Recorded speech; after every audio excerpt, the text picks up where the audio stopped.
Bush. Bush. Audio check. Shh. Audio check. We're good. Oh my days, fellas. It's been a minute. I haven't streamed in a few days.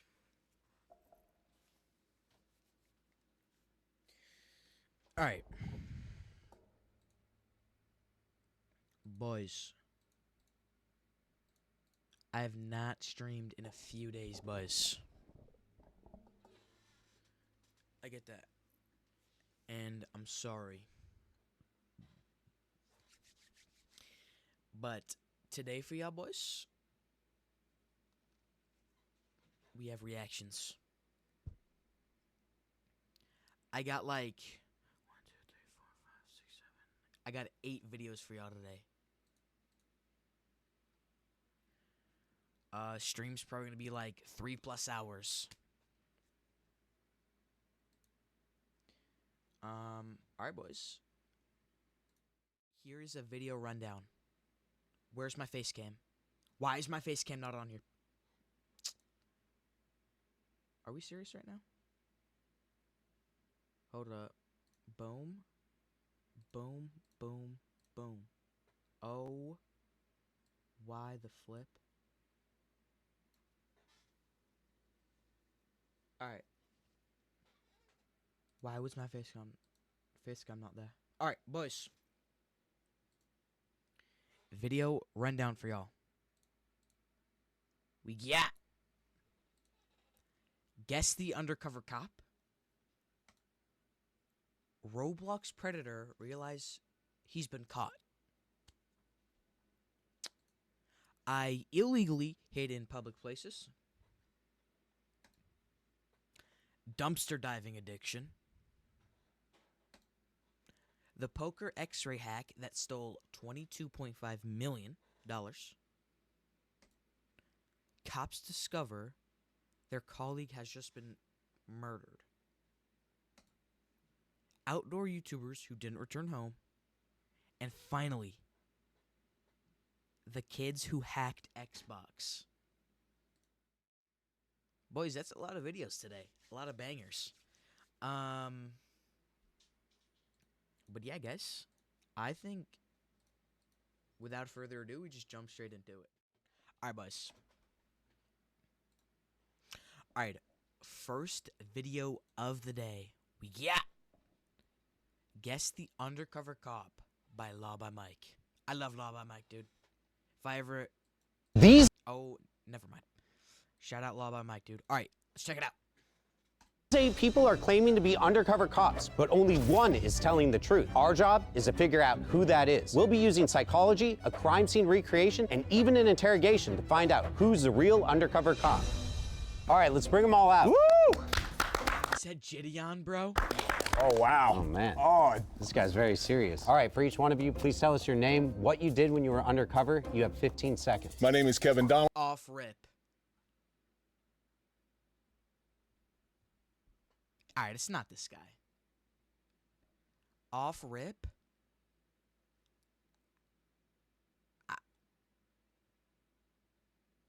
Hamilton. Okay. Alright, it's gonna sound like I'm fucking clip farming here, but off rip, I think it's... What just happened? What? What?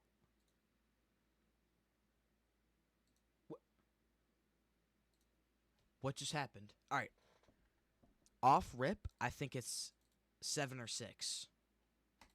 I went undercover to bust a H-ring in the construction industry. What is that? What is H-ring? Heroin. You're not building a building on H. No, I feel you would build a building on C for construction. yeah. Construction workers are one of the most common jobs undercover cops claim to have, especially for surveillance. They're low profile and they can easily blend in. Let's go on number 2. Suspicious. How's it going? My name is Jeff Grooms. I was military police. Focus when I was undercover was chasing after drugs as well as espionage. What's espionage? It's like normally like spy type stuff. Spy type. What is spy type stuff? Like spying. You're a spy. No, I am not. I was tracking people who would sell our secrets. Oh, so he's like kind of like counterintelligence. But you say you were doing drugs too. I am searching for all, correct? See, that's too much easier. Okay, all right. All right, number 3. My name is David. I worked for Tarrant County Sheriff's Office in Texas as part of the Human Trafficking Task Force. Human trafficking, you'd probably need to go undercover. Oh, yeah, I mean, of course. More so than the average person. Number 4. Hi, Suwan. I went undercover under the garment industry to bust wage theft and child labor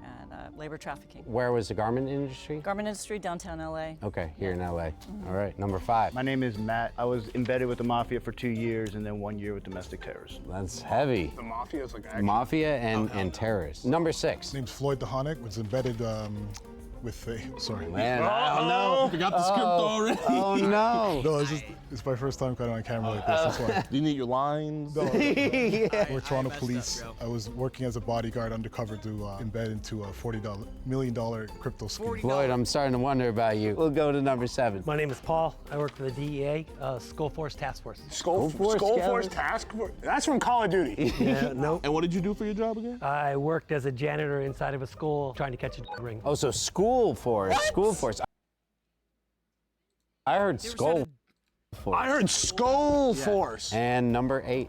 My name's Andy Southern. I went undercover at a You didn't pizzeria do in shit. Brooklyn. You are moderating a Discord right now. What kind of crimes are going on in a pizzeria? It was money laundering for drugs and loan sharks specifically. I don't believe that at all. Yeah, I'm having trouble. You can make plenty of money just selling pizza there now. You can make a lot more laundering money, it turns out. You could say they were making a lot of dough. Oh, no. That's so cheesy of you. Oh, Mike, you shouldn't have. No, honestly, you really shouldn't have. We only have to eliminate one person right now. So, like, who's the person that you just feel like for sure gotta go? Dude, I don't want to eliminate the person who's the undercover cop first. That'd be so embarrassing. I know. Mr. Jeff, I got a question for you, man. Yes. Military police, right? Correct. Were you on ship or off ship? I've spent time on both. 2 separate occasions, I was military police and became the NCIS liaison officer But what does that have to do with you being undercover, though? because they had to put me onto the ship as a contractor in the Cyber Shack. Cyber Shack. Sounds Cyber like, Shack. I'm thinking like Shake Shack or something. For me, it's gonna be Andy or Floyd. But those are the 2 most obvious. Me and Tyler both agree that we could get Jeff out and be safe. Man, I feel like I'm outvoted on the island here. I'm not wearing a suit, right. so my vote doesn't count, bro. No, it doesn't. I'll go with you guys if that's what you want to do. Mr. Jeff, you're gonna have to walk the plank, my man. All right. Thank you, Jeff. All right. Appreciate it. Okay, I forgot to do this, but after the information they gave, Damn, I feel bad even though That was it's been cold. nothing. You're Yeah, cold on that. That was... Man, I still smell a narc, man. Let's ask some of the hard-hitting questions real Maybe the quick, girl. especially for people that you're on the fence about. Mr. Kevin, what ended up happening with your sting, man, and how did it go? You want to know the end result? Yeah. Okay, the end result, they were charged with what was called 2C, New Jersey 2C law, which is possession of CDS with intent to distribute, and there's amounts assigned to each one. So did you make an actual arrest? So undercovers don't really get involved with the arrest portion of it. We gather the intel, we pass it on up the line, and they do it. But I was able to gather enough intel where we had 14 people go down with some heavy-duty charges. Yeah, he's good. I gotta say that yourself. that checks out. You know, let's go for David. The human trafficking, what did you do undercover? Mostly prostitution stings. I went into strip clubs, try to get girls to do more than they're supposed to do, and if they agreed to it, then we'd hem them up and try to find out if they're being trafficked. Yeah. You went to go purchase the girls, right? Or their services, right? I wouldn't word it that way, but yeah. Okay, so what would you be called? A John. I think we move on. We move on from now. All right, Suwan, right? Yes, So you're in the garment industry, right? correct. So what is the craziest thing you saw while you were undercover? Kids working after hours at the machines. Here in Los Angeles. in downtown LA. Yeah. How young were these kids? 10 was about the youngest. How many? About a dozen. Can children work at 10 years old? No. This is the Dell AI PC, built for AI. It was designed to I don't care, optimize your brother. battery life. Matt. Matt. Matt. You said it was Greek, Italian, and French terrorists? No, it was correct? Russian. Ooh, that was smooth. Hey, good job on you too, Matt. That was appreciate smooth too. What was undercover about your position rather than just straight up just being a police officer? I was isolated from friends and family, lived with the Mafia. The only person I had any contact was my handler, who was with the FBI in that case. Can I ask what was the reason for the terrorism? Like, what was the purpose? The terrorism case, our intel unit had gotten information that there was going to be a bombing at the DNC, Yo, okay. but they Yo, imagine being undercover in the mafia, bro. Like, if they find out you're like a cop, bro, you're like. did not know much, Imagine what they would do. other than most likely it was Bro, it'd be anarchist group. horrifying. We'll move on. We'll move on. See, All you right, need to make a movie about you, man. Floyd. Yes. Yes, he knows he's about to slip up on He's cheesing.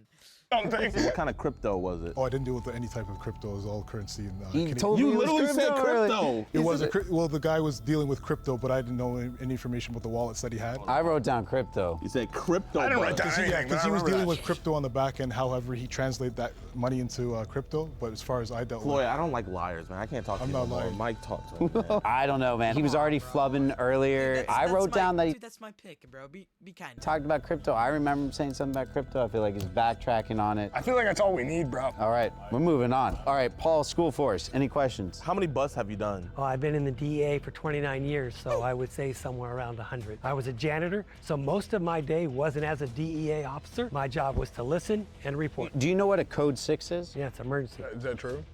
No. All right, Andy. He's so obvious that he might be the undercover cop. Andy, has your cover ever been blown? No.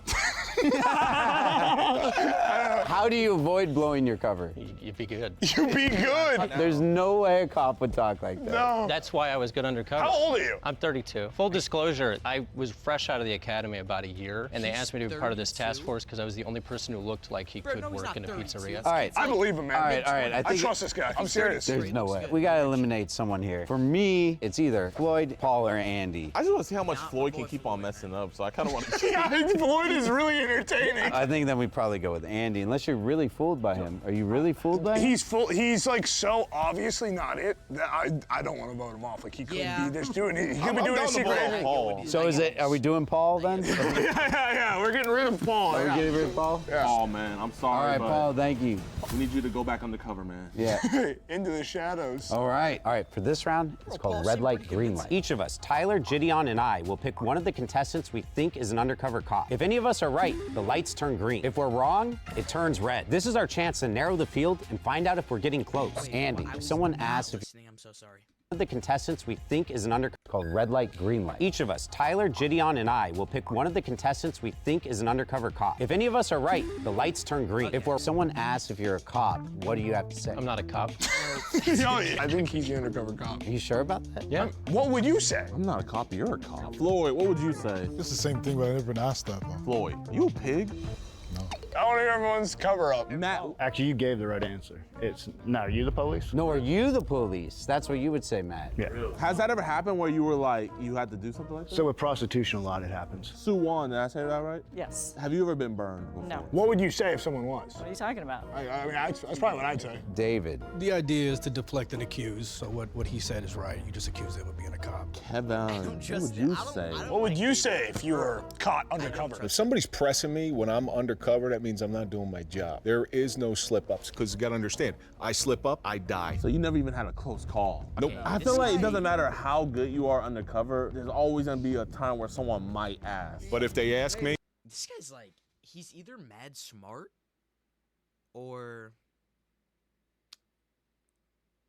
like a cop. you really want to know what I would have said? Because yes, I did prepare for that. Kevin, I think you a narc. Say that to me again, and we're gonna go outside, and I'm gonna make sure you can't say that to me again. Hey man, I apologize. Whoa. Problems, man. You know what? Maybe I'm the narc. I'm sorry. All right, man, this is tough. All right, the light will turn green if we picked at least one of the undercover cops. Yeah, I sound crazy right now. I think there's a chance Andy's the undercover cop. God. No, y'all did a deal or something. So No, bro, I don't know this guy, dude. I don't know this guy. I'm gonna say Matt is the undercover cop right now. Matt, will you step forward? That's one of the people that's convincing me at least. Somebody pick Floyd. I have no idea who it could be. I'm gonna need a second. All right, well, Tyler figures this out. Want to see something crazy, Gideon? Yeah, sure, Mike. All right, is your address Is that an ad read? Should I prefer an ad read? Street? Wait, what? Yeah, and is your phone number Nah, like actually stop this. Like, how do you know all this? because you're pissed? Possible. I'm Team Floyd a little. Data, the spam. You're definitely an actor. You're a movie star. I wouldn't let my mom within a mile of you. She'd love you. These companies profit off your in time. Well, you know, I'm not gonna hate you. I'm just gonna judge you. Andy, Southern, I think you're an undercover cop. There's Come on, no man, way. you just wasted that a was a good waste pick. of a pick. How good of an undercover cop are they if we caught them? He has been so horrible at everything. Hasn't answered one question correctly. And if I was trying to not get caught as an undercover cop, I would do exactly what he's doing right now. But they're trying to convince us that they're an undercover cop. Yeah, that's what they want you to think. Anyways, or makes it easy to internet. There's Dave. David has a good story. Kevin has a good story. But David's story, I feel like is very I feel like you gotta pick Kevin here. but I feel like it's something anybody could think of, especially if you're a cop. Which one's the undercover cop? What do you think? It's something we wouldn't think of anything of, someone doing it like that, being undercover. My heart is racing right now. Aura monitors a dark web, VPN. Suwan, step forward. The best part is you can try Aura free for $2.com/lava. Pick right there. All right. Suwan. All right, 3 contestants picked, 3 different choices. Let's find out if one of them is the undercover cop. If it's green, we're right. If it's red, we're wrong. Let's go. 3, 2, 1. Are you? They say good things come to those who wait. Well, we don't. It's the girl. It's the girl. It's the girl. It's the girl. It's the girl. It's the girl. It's the girl. No, let's go! No, that means Floyd. No, Floyd. Let's go! Then this guy's good as yo.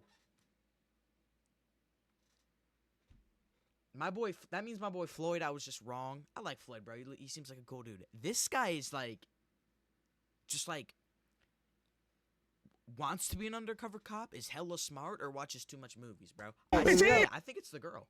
Andy, bro. All right. It's not Andy. It's Andy, dude. Since we got green, that means one of the 3 that we picked is an undercover cop, which means the other 3 people over here are not. And that means that you 3 have to go. You're good, Kevin. I actually thought he was like a real cop that like maybe just didn't go undercover. Wait, was he not a cop at all? Or we'll find I don't out know. later? We'll find out later, I guess. Oh my God. He needs help. Should we go up there? We could help them if we wanted to. Or we could watch. I think we gotta watch this. All right. I feel like we just got That posture is horrible. Look at that. Wow, I feel like we just got like teleported. Whoa, this is Crazy. sick. Can you explain what this is? This is the crime scene round. You will need to determine 3 things: who committed the crime, what they used, and why they did it. All right, you each have 5 minutes to analyze the scene. Suwan, you're up first. I'm just gonna say I'm not used to doing homicide. I just don't. But you picked up a couple things being in the office, right? Yeah, they're not doing this. This looks like it needs to be dusted for fingerprints. Dust this here. They obviously broke the door. We've got blood on her head. She doesn't look too good. Half-eaten food. Let's see. Is she?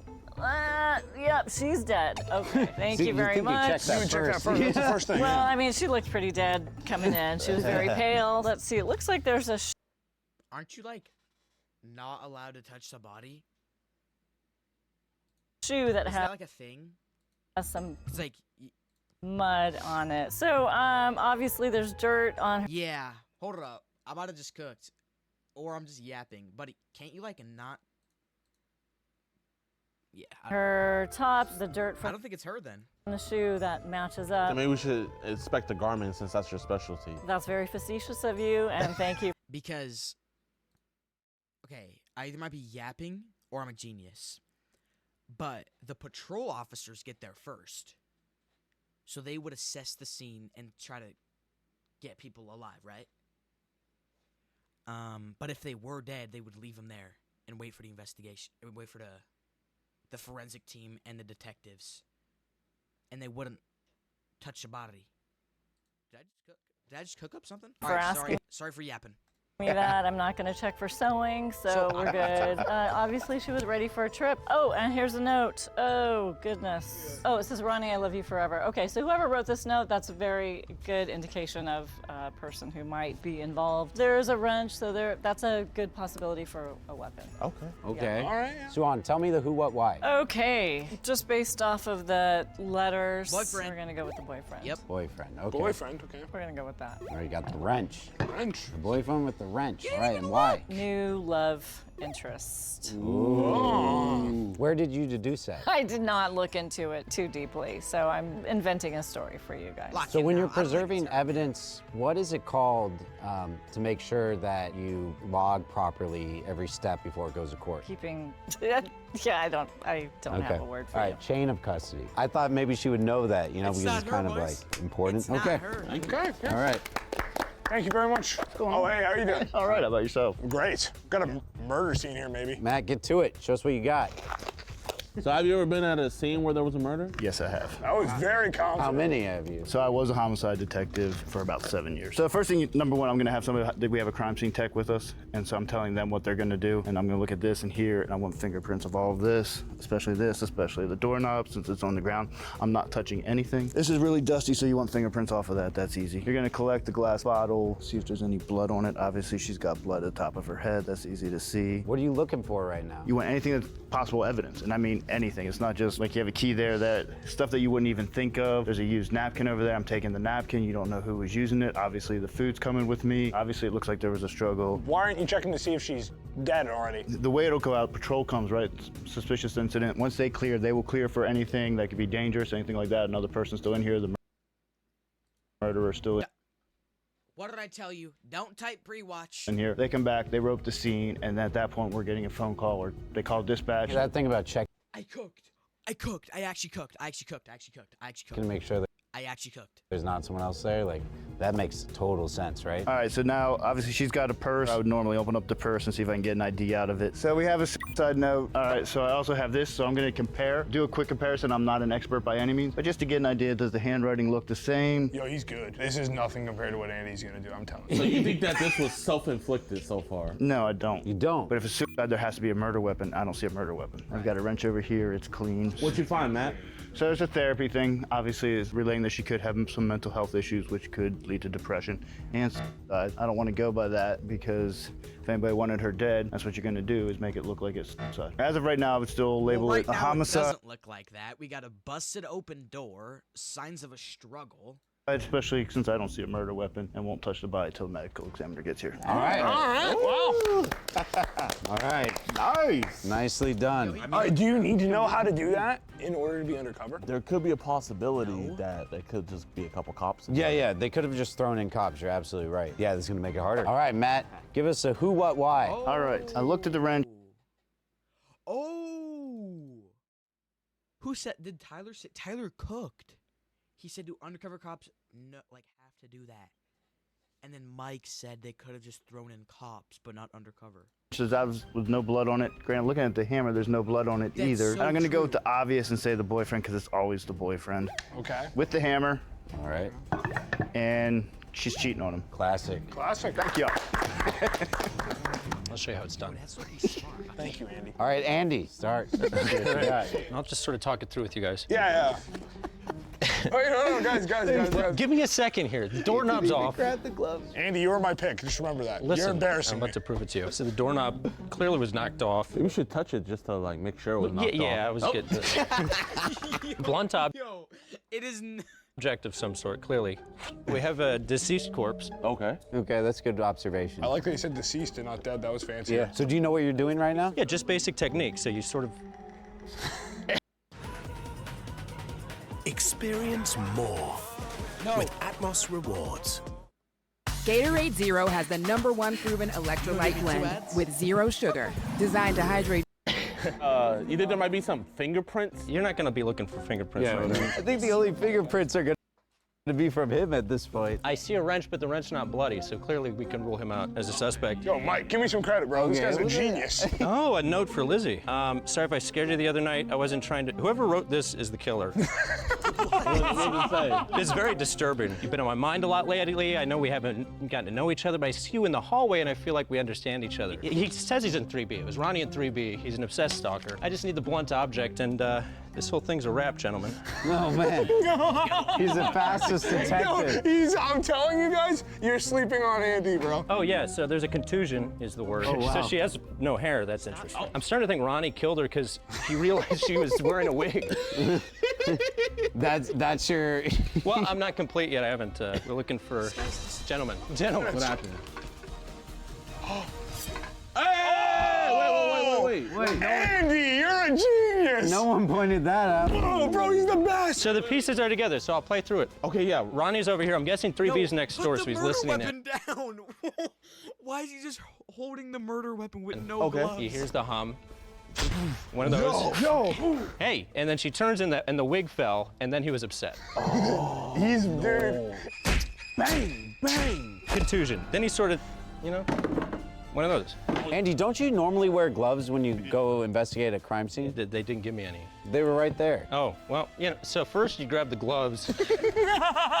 What else you got to tell us about this crime scene? Yes. You got 30 seconds to tell us something cool. So she has therapy at 3, which she's going to miss. She's not making that appointment. Andy, all right, give us a who, what, why. It was definitely Ronnie the neighbor. That's who. What? Earl Friendly Hammer. And the why? I got creepy obsessed stalker. Ooh. Okay. He's not the cop, but he low-key cooked.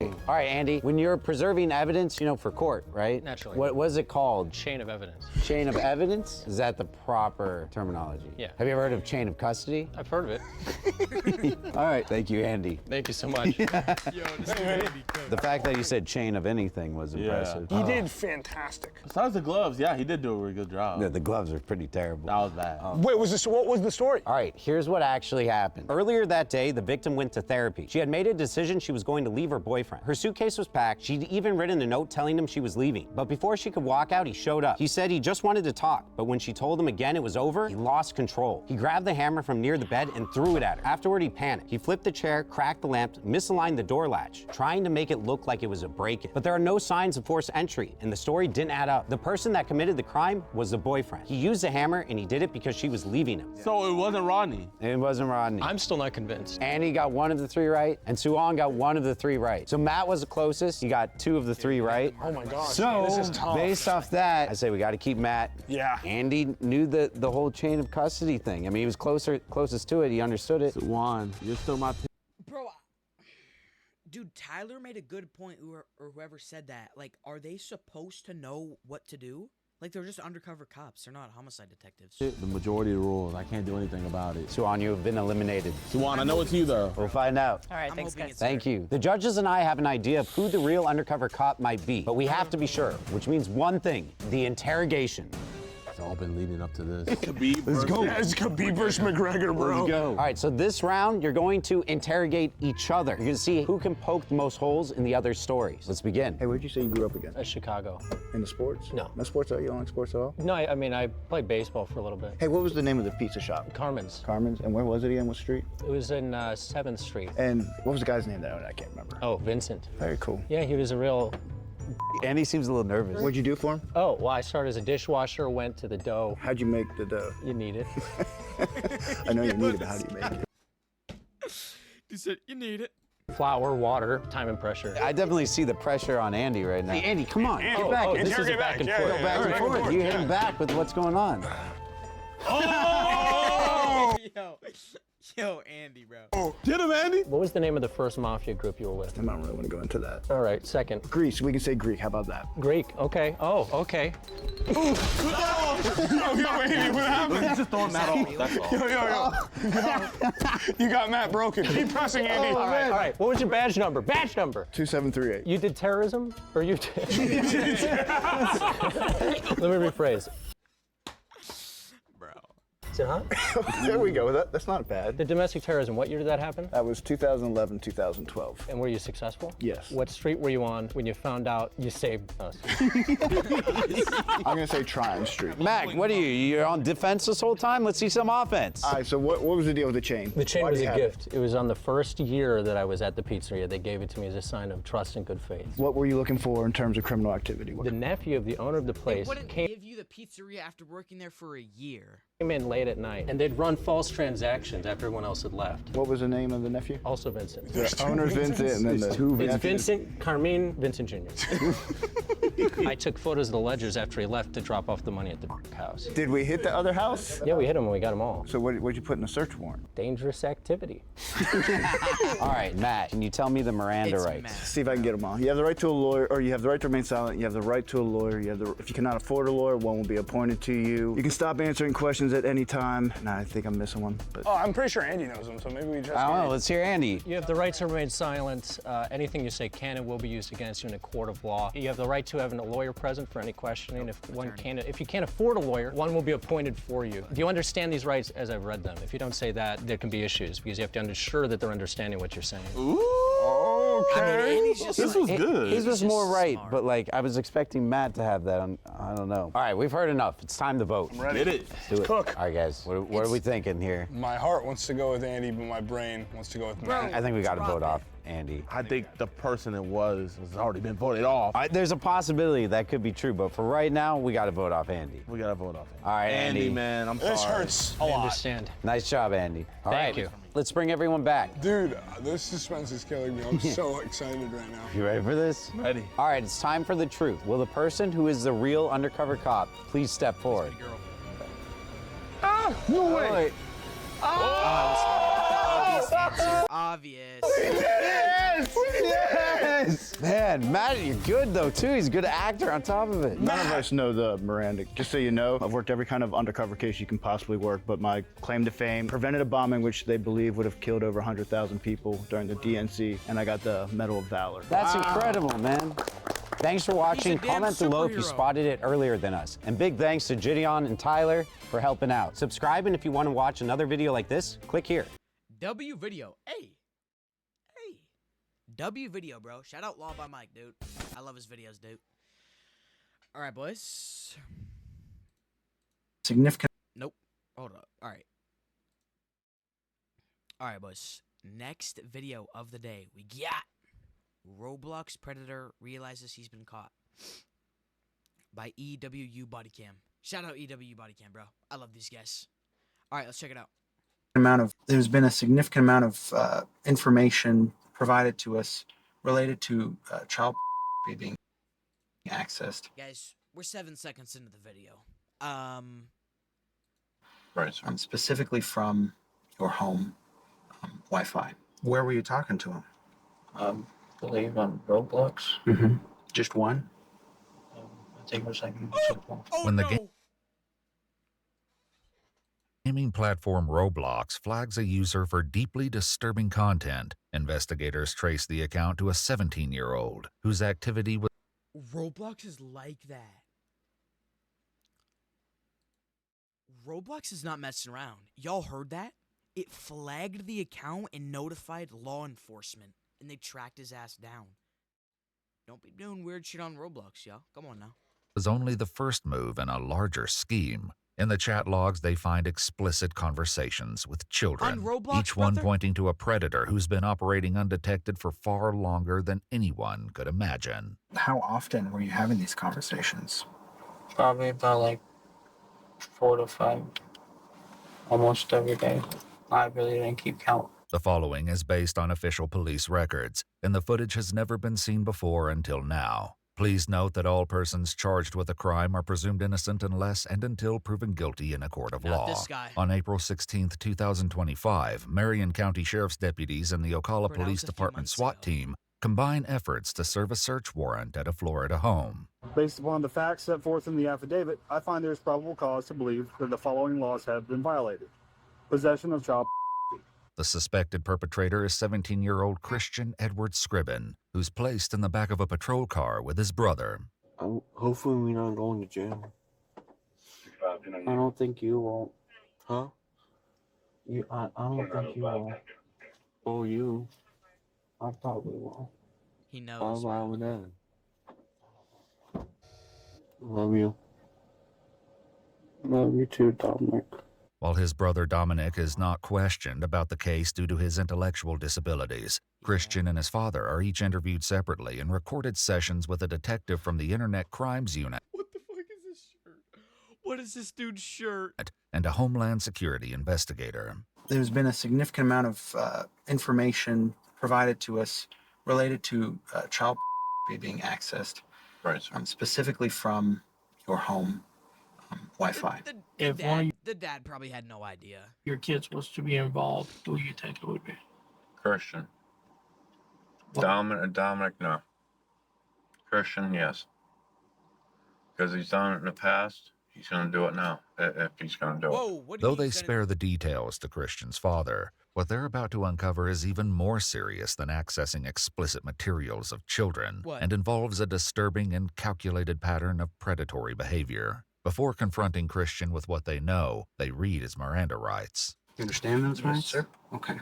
You're 17 and a half years old, so when you say You understand him, I'll believe you. Having those rights in mind, are you okay talking with me now? Yes, sir. Okay.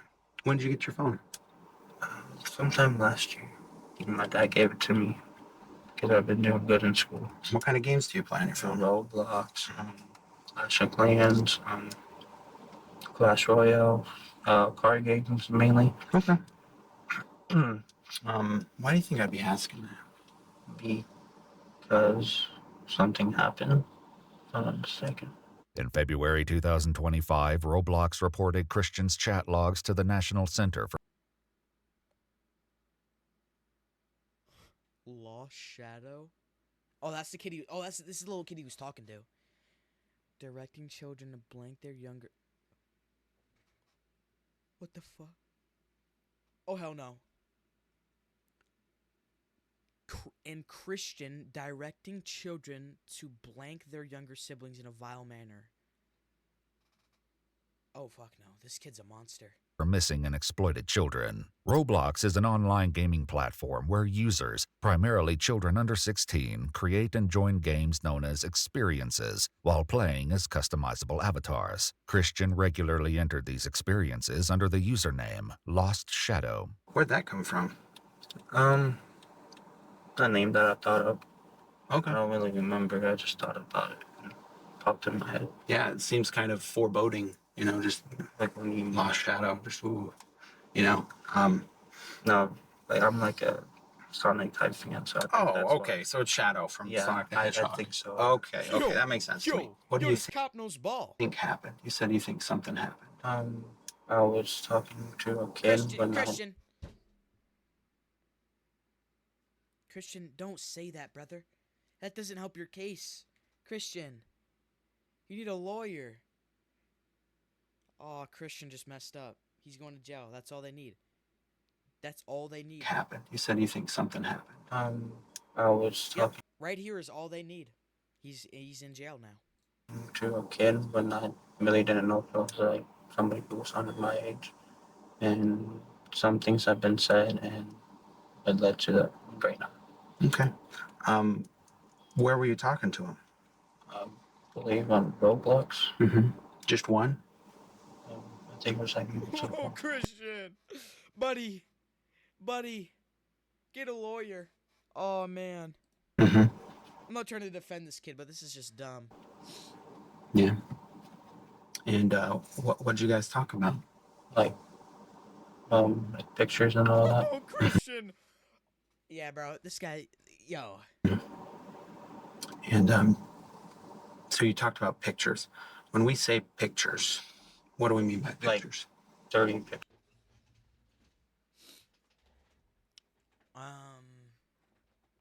Yeah, Christian's going to prison.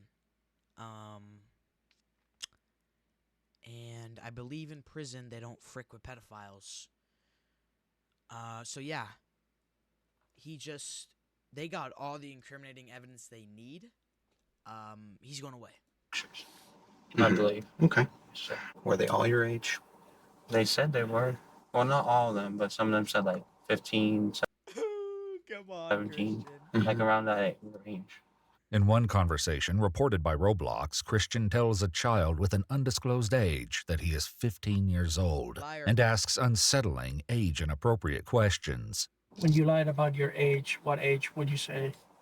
Like either a year above them, or if they're like a year or two above them.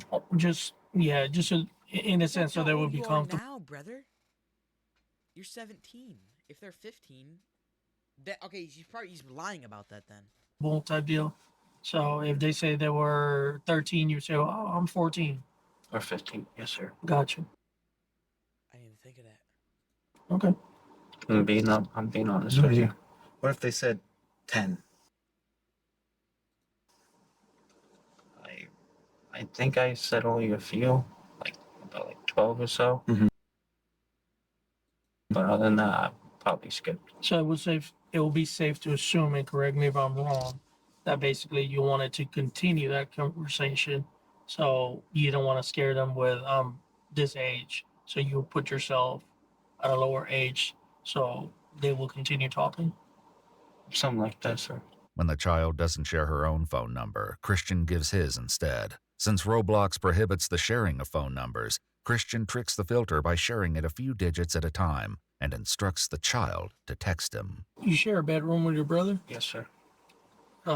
Is your brother like messing around on Roblox too, no. or does he use your devices? No, sir. Does anyone use your devices? No, but my dad goes through my phone, if I'm not mistaken, when I'm not here. When's the last time you went through his phone? It's been about 3 months. Did you find anything? No. Okay.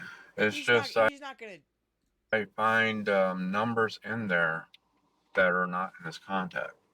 And I ask him about it, and he says, "Oh, that's my friend." While the platform blocks users from sending or receiving photos, a deeper concern persists as individuals continue to lure children away from the platform, where safety features can't protect them. You can't send pictures through Roblox, right? No. So how do the pictures get sent? Either like through Discord or my phone number. How? Okay, come on. How did the dad not see that? Come on. If you're going through your kid's phone and you see a number that's not, like, that doesn't have a name, you're clicking on it, my man. That's what I'm doing if I was in that situation. Come on now, bro. Discord is a communication platform that allows users to create servers where they can chat via text, voice, or video.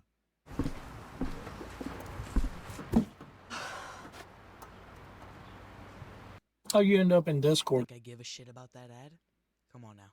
Did somebody like tell you, hey, open a Discord so we can talk here? How'd that happen? No, I went to it myself. Are you part of any communities that talk about that process? Like, what do you mean by communities? Just groups of people speaking on Groups of pedophiles. social media or over text or... No, sir. No. I don't think so. So you don't belong to any Discord servers where people talk about that? No, Discord service, yeah, I was. There's some pretty tight-knit communities, right? A lot of them are interconnected. A lot of them, you know, people who are lower up in one server will start their own server. Do you remember what the general premise was behind the group? Full of kids. Was it like a grooming? You know, you talk about grooming kids on Roblox, or no, sir. Okay, what was it then? Like on Roblox or on Discord? On Discord. No, it wasn't anything about kids. It was just like dirty pictures or videos, whatever. While Christian admits to moving conversations from Roblox to Discord to speak in private and ask for photos, what investigators are about to reveal is even more horrifying. Did you ever ask somebody for specific pictures? Like of what they look like. Okay, Like- so you never said, like, send me a picture of a little girl or send me a picture of...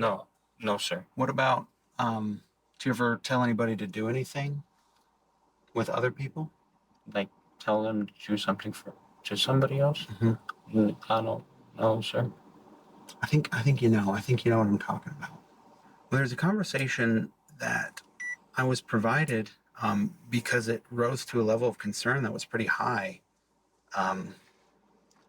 where you and another user were talking about their siblings. In one deeply disturbing exchange with a young girl on Roblox, Christian issues explicit instructions describing in detail what he wants the girl to do to their younger male sibling and demands video evidence. What? Christian admits to detectives that the sibling was possibly as young as 8 years old. I mean, what do you think the consequences of that are? I could possibly, like, get arrested. No, I just mean, like, what do you think that's going to do to that little kid that you're having him do stuff with? Negative impact of. Yeah, I think that's fair to say. Why did you ask them to make those videos? I guess to mainly see if they were like telling the truth or whatever. I think that was my main reason. This kid is disgusting. How much of that is going to be on your phone? None. None? If I'm not mistaken, none, sir. Okay, so what happened to it? Most of the dirty pictures that I got were either deleted or they deleted them. Despite the graphic nature of his messages, Christian appears not to grasp the gravity of his actions. I wasn't trying to do anything bad.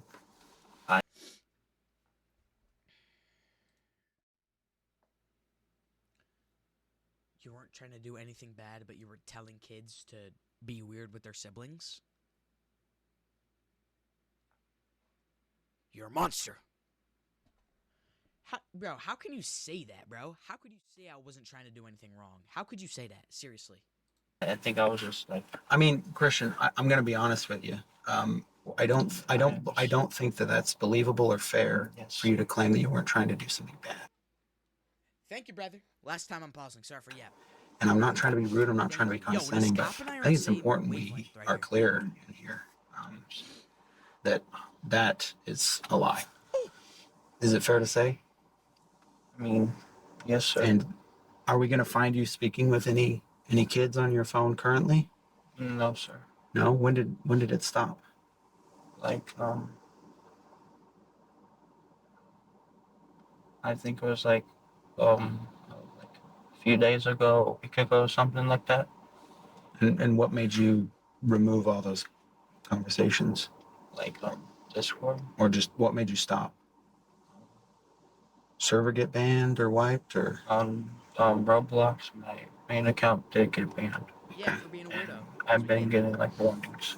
Though Roblox did shut down his account, Christian simply made a new one. And you're saying on this? Bro, they should like, what's it called? Device ban you. Yo, if it's a serious thing like that, they should like device ban you. Like where if it's like the same device, they can like tell. There's a word for that, but I forgot what it's called.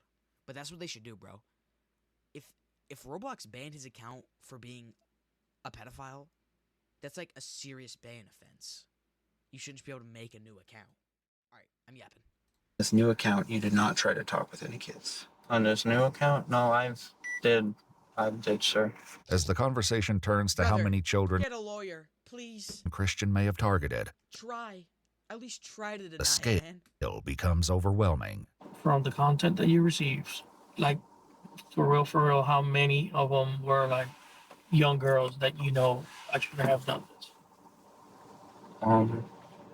A few. And when we say a few, we're talking more than 5. If I'm not mistaken, yes, sir. So since this kind of like constant thing you were doing, are we talking about numbers above 20? Yes, sir. Stop. Is the number above 50? No. Okay. So we're more in the ballpark of 30? Yes, sir. Why did no one tell Washington drivers about this new rule? I don't know. If you are currently insured, I'm not, bro. But they'll soon learn the staggering truth that the real number may be exponentially greater. For now, Christian shares his perspective on the entire situation, admitting the outcome was not what he imagined. I understand it's wrong, and I thought since I was like still a minor, I thought it wasn't gonna be like, it wasn't gonna happen. I knew it was gonna be bad, but I didn't know it was gonna like lead to this. Well, did you think when you turned 18 in a few months that you would stop? Yeah. I mean, I was gonna stop eventually because it was a habit. But have you tried to stop before? Yes, sir. And trying to stop before, do you believe you would have stopped? Like I would have, but something like inside me just like kicked in and maybe wanted to do it again. Mm-hmm. Don't you think that may have happened when you turned 18 as well? Bro, it's like the Green Goblin mask, bro, telling them to pull up. No, sir. You think because I know when I turn 18 that if I do something like that, I could be in bigger trouble. I hate to break the news to you, but sometimes you can get tried as an adult, and sometimes that is successful. And yep, that's all I gotta say. Sorry for yapping. But you think a 17-year-old, it's fine to exploit 10-year-old children? No. And I'm not, again, I'm not trying to be condescending, but that's what you're telling me. But no, I understand where you're coming from, and no, I wasn't. You understand that what you're describing is an addiction. Yes, sir. So you might tell us right now that, oh, I'm 18, I'm gonna stop. That wasn't gonna stop, Yeah. brother. I understand. I'm sorry to tell you that wasn't gonna stop. It's gonna escalate. This is the problem. But that's why I was trying to like stop once in a while. By his own admission, Christian is well aware that his age may have an impact on the justice he'll face for his actions, and has his own opinion for what should happen to him now. Am I actually getting arrested? Yes. What do you think should happen in a situation like this? honestly, my truthful opinion,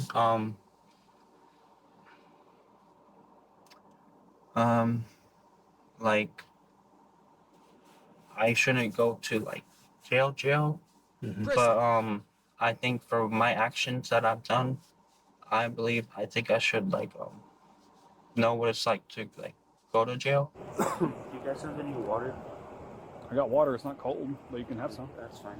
I know if you guys have like an age for like under 18 or something, you go to a, what is it called again? The Department of Juvenile Justice? Yes. Mm-hmm. Buddy, Buster, you're 17 and a half. There's no juvenile detention for you. You're getting locked up. I think I should be punished for my actions and learn from my mistakes and never to make it again. You will, though. Christian, however, may not get his way. While he did spend the Oh, hell no. What's on that? Oh, hell no. night in the Juvenile Justice Department, the following day, investigators returned to confront him with shocking new evidence. Just hours before the search warrant, he was in fact talking to another child. Department. The following day, investigators returned to confront him with shocking new evidence. Just hours before the search warrant, he was in fact talking to another child, despite earlier claiming he had stopped. I noticed there was a conversation with a girl yesterday with like a 406 number on your phone. 406 number. I was, but I don't remember who it was. Are you flipping for real right now? Sure. Would you have continued talking with her today, you think? No. What made you stop talking with her? Just lost interest or something like that, sir. Like she wasn't showing her face? What? She didn't send you pictures, you dirty bastard? Yeah, I believe so. Okay. Do you know how old she was? I'm like, I believe 14 or 15. I do want to say something. Yeah. I know it's on there, but I forgot to tell you that I have 2 girls on there on Discord. Mm-hmm. And it looks like you have them. You have one of them labeled a certain way on your bio. Oh yeah, because she we were talking and she wanted to like be with me or whatever. Christian's Discord profile reads, "I'm married by someone who I care about and love the most. She's very special to me, and I'm happy to have her in my life." According to the police report, Her name is Ari, a.k.a. Cameron. Those don't even have the same letters in it. the most. She's very I lied, the A and the R. special to me, and I'm happy to have her in my life. Married? According to the police report, his phone had no contacts or messages Tyson, retained Nats? What are you doing? beyond immediate family and the children he was currently trying to exploit. When did you start talking to her? Yesterday. And yesterday. Oh, just yesterday. Why say you're married? Because she put hers as that, and I just wanted to like. Where did you meet her? Was it on Discord? Roblox. Roblox. Okay. And then what about the other girl? Did you meet her? Which one? The other girl that's on there. Same thing. Okay. How old is she? I think the same age. Sir. How old do they think you are? I told him I was 17. Okay. I told both of them. Okay. Did you send pictures of yourself? To show my identity, like who I am, yeah. Did they send pictures of themselves? Yes, sir. Are they clothes pictures or No, something different? just like face pictures. Okay. Show them. But the other one, no, she sent me outfit pictures or whatever. Did you guys talk about, anything at all? I asked You did. Of course you asked. for like Of course you asked him, bro. like content like that, but not like videos. Well, I asked for a little bit of videos, but pictures, and she said she wasn't comfortable with that because of her past relationship, and I respected that.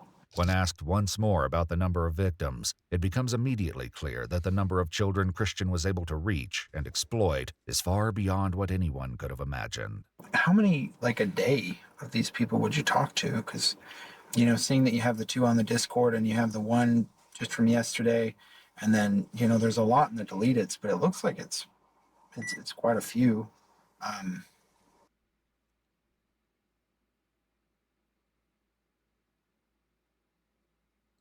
10 minutes. I mean, how often were you having these conversations?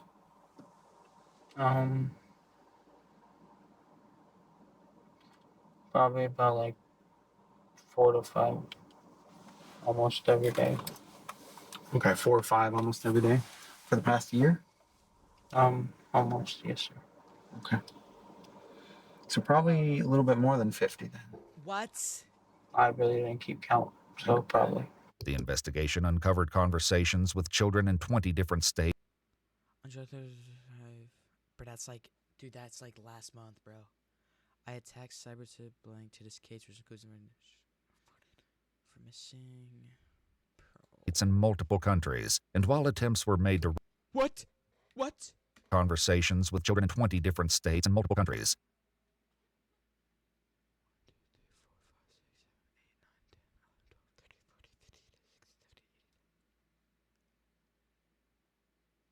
Wait, what's the difference here? Is this just every country? And while attempts were made to reach potential victims, some couldn't be contacted. On April 28, 2025, 17-year-old Christian Edward Scribbin was formally charged as an adult. Damn right. He was later booked into the Marion County Jail, where he remains held without bond. He entered a plea of not guilty. The case is ongoing with a Brother, you can't, dude. You can't plea as not guilty. You can't plea as not guilty and have said all that you said to the cops and think to get away with it. Dude, you ratted your entire, like, you ratted yourself out, dude. Everything about you, you ratted out.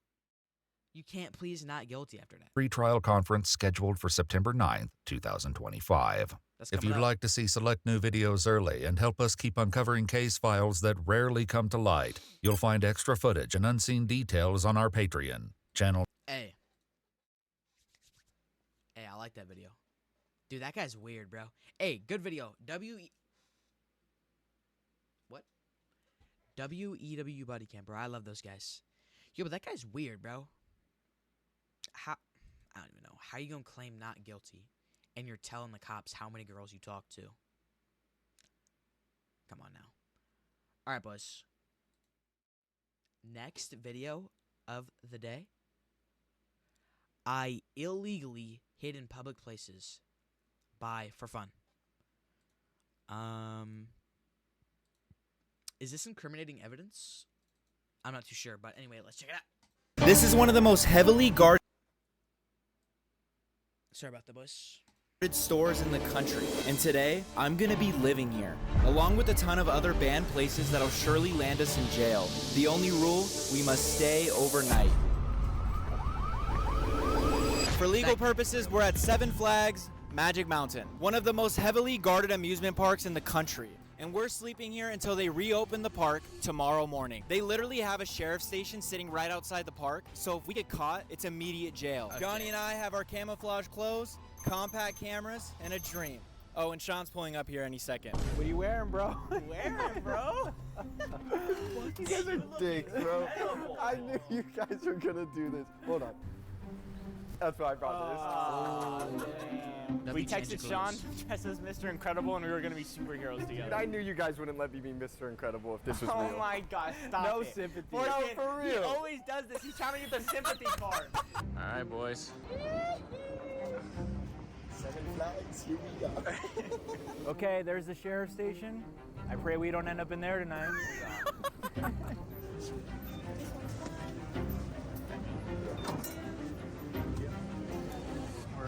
They don't know what just hit them.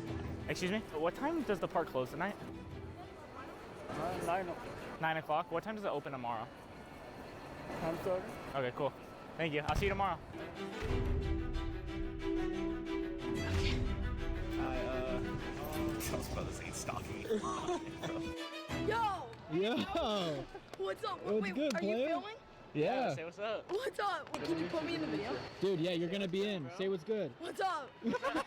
Okay, we've collectively agreed that if someone catches us in our spot, we're gonna run. The code word is apple pie, so just know when you hear that, we are running. Apple pie, apple pie, apple pie. All right, there's 4 hours until the park closes. A lot of decent looking spots. There's roofs to bathrooms, random bushes we can hide in, empty rides that are out of service. One person could fit right there. They walk in. But what's caught my eye is the black fence underneath Tatsu. Here's why. There's no cameras, there's not a lot of foot traffic, and right next to it is a high voltage fence, so I think there's not going to be a lot of bugs there. Smart. Yeah, you feel me? You feel that? Bro, I mean, unless you tell somebody what's happening. Because you fucking set the whole plan out. The whole fucking park heard you. All right, we're playing odd man out for who jumps over last, because nobody wants to jump last. Okay, Bro, 3, I wouldn't want to jump 2, first. 1. Oh, it's you, Sean. Always me. Always fucking me. Dude, I feel like Sean's getting caught, bro. Dude, you could see straight through. Should I go? Yeah.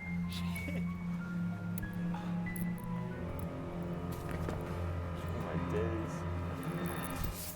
Oh my gosh, dude. Oh my god. Welcome to our oasis. There's no way they're safe back there, right? Somebody had to see him. This is actually insane. Some camera footage 20 I'm feet under away. Tatsu. You can kind of see it and hear it. First care package is here. Oh, he's passing over the bag. Yep, got it. Bro, that is so sus. We have everything we need to survive the night. We have food, we have water, and we have shelter. I pray to God they can both get over without getting caught. If I have to survive here alone, I'm gonna be fucking pissed. We good? Good. Wait.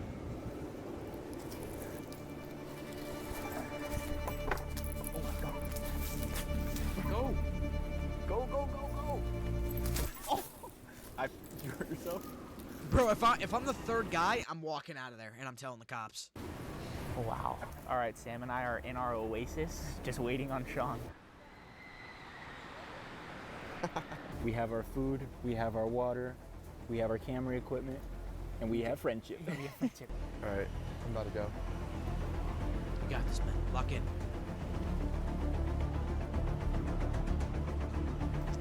Damn it, never mind. Never mind, never mind. Nah, that is so sus. Just sitting. Look, dude, this is like a cinematic shot. Bro, Sean he hasn't blinked. All right, it's been about 30 minutes since Johnny went up, and I'm still unable to go because there's too many people walking around. So I'm really hoping that there is a clear path for me to go, or else, I don't know, I'm gonna have to find a new spot. Like, you see the heads poking. Dude, it's been like an hour. What is he doing? Ladies and gentlemen, Go. it's time. Lock in. Come on, you got this. Here we go. Oh, jump, throw it, throw it.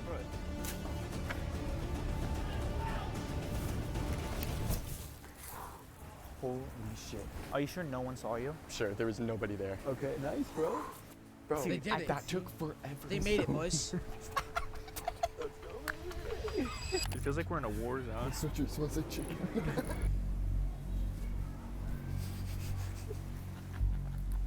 Is it on? No. Oh.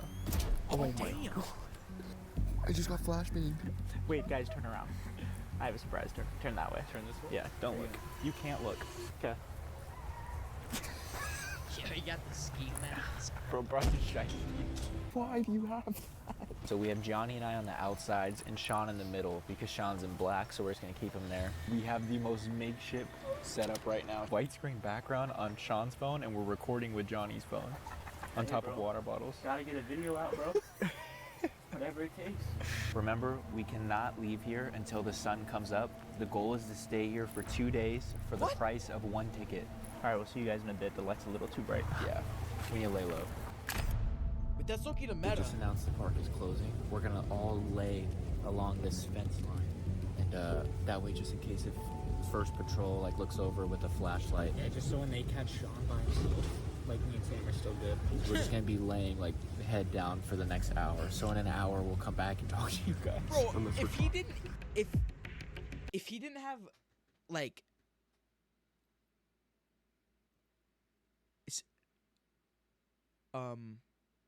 I was gonna say, if that dude that dressed up as Mr. Incredibles didn't have an outfit change, bro, he would have been flipped.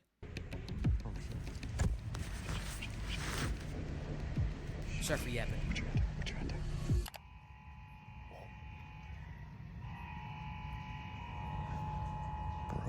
What the fuck? We can't even record because they're working on the roller coaster legit, like, right next to us. I think they're building a new one. What was that? It's only 10 o'clock. It's been an hour. We have 12 more hours to go. It's a ghost out in here. We outside. I think we're good, bro. Damn. This shit crazy. You playing Clash Royale? Okay. Yeah. I gotta pass the time.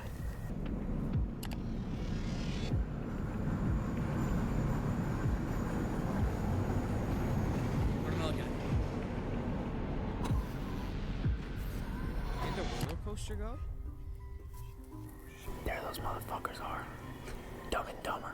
It's only 12 o'clock. The bugs are killing me. My allergies are really bad. 10 hours and 30 minutes left. Oh my god, hey, is that a raccoon? There's the raccoon. Oh, hell no. It's grabbing our food. It's eating my chicken. That's my chicken. Oh shit, he sees Sam. Johnny and Sean are dealing with a raccoon right now. Oh my Go high ground. Oh my god. Bro, he's Dude, about he's to. about to leap at me. He's about to trick shot them. The car's coming.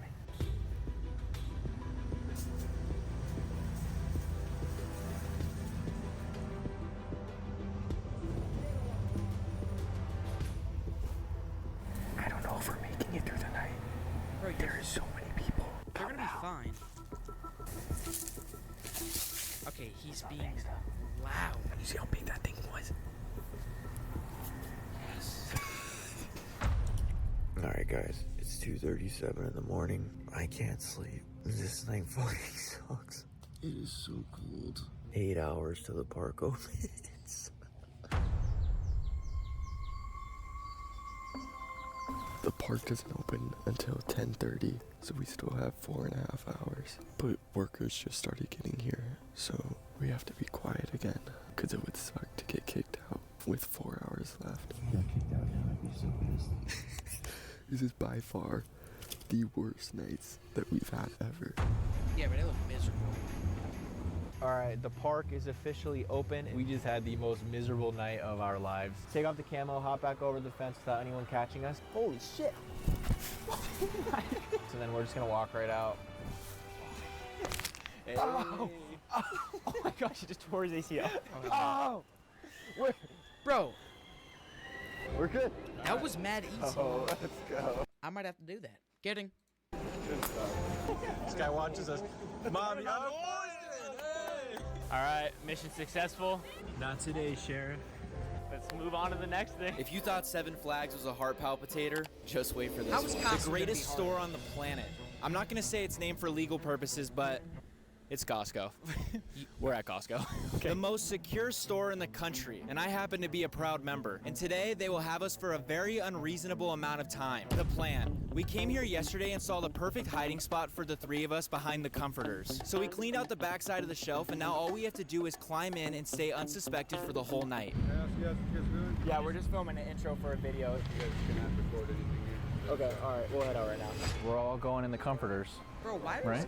Costco like? Bro, they're such. Bro, they. I don't know.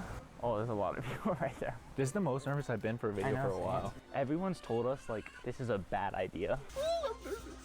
We're gonna hot powered for 3 a.m. Oh, bro. There's no cover. This was here yesterday. There was a whole thing. So the plan was me and Sam were gonna hide in here, and Sean was gonna hide in here. Sean has cover, me and Sam don't. All right, can we get you to your spot? Dude, we are on a high alert. Okay, what's happening? I have a spot located for us. You're not gonna like it. What? I think Sean goes in here, and we go up there. Third level pillows. Yo, no way they get up there. No shot. Are you dumb? There's so many workers that could see you from the wall. There's no way. So just go. Go. Sam, shit to your left? Yeah. What? Bro, he's gonna break the box. Boys, I'm in. They're setting me up.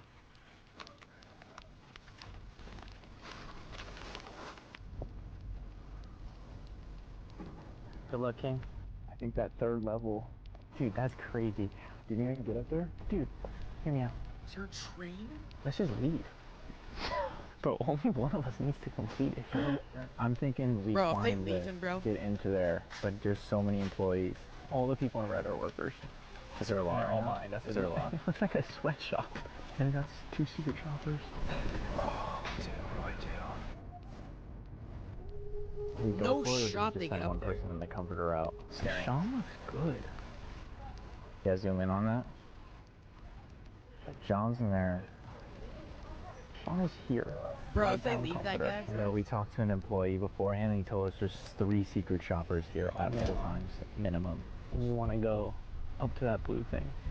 But the issue is it's in sight with the entire store. But if we pull that off,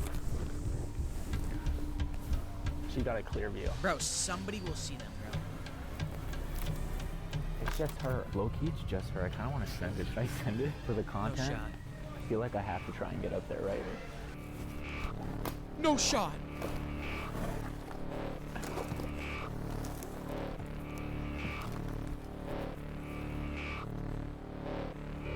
No way.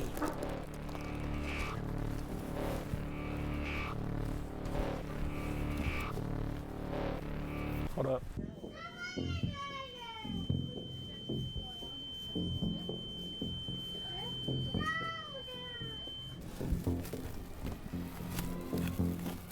No way. Oh my god, he did it.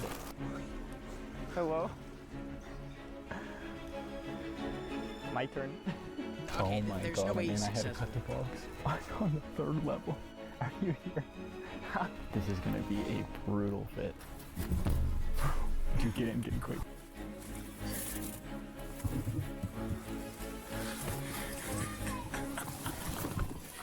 Don't go too.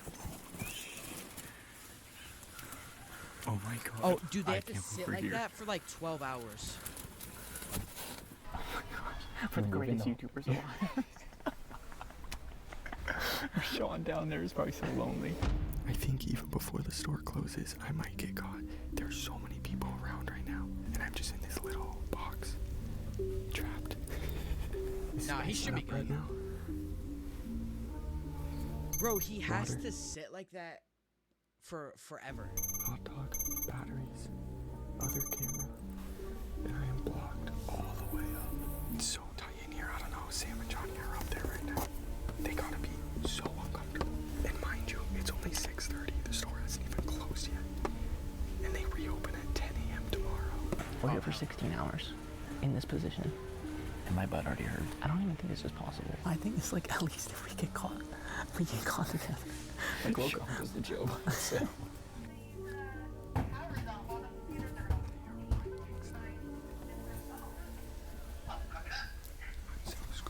Bro, I'm so getting caught. Guys, this is our 3rd night sneaking in. Last night, we actually slept in a movie theater. What? The footage was ass. We tried to explore, but the cleaners literally cleaned all night long. There is nothing we could do besides sitting behind the movie screen until they opened in the morning. And now I'm stuck in this shitty ass box, thinking maybe the movie theater wasn't that bad. They just casually slept in a movie theater and didn't make it a part of the video. Except that little snippet. This is insane. Okay, now that we're in here, we have 3 objectives for the night. 1, get food. Check. Hot dogs. 2, stay entertained. I have a plan for that. And 3, survive the entire night until they open in the morning at 10 a.m. 16 hours away from now. It's horrible. One thing we're really concerned about is a lot of their items have purple tags on them.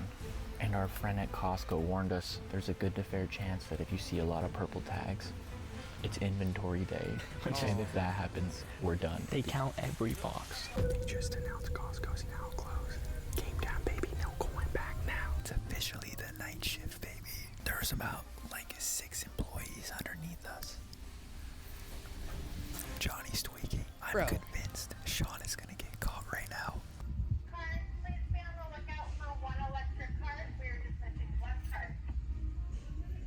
This fucking sucks. It's actually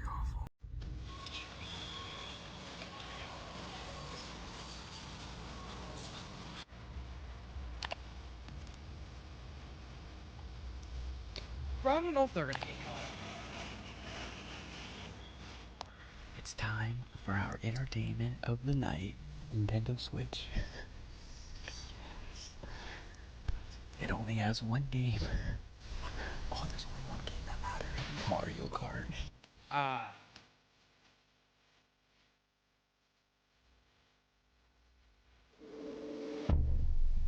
don't know what to do. I'm so fucking bored. I can't sleep.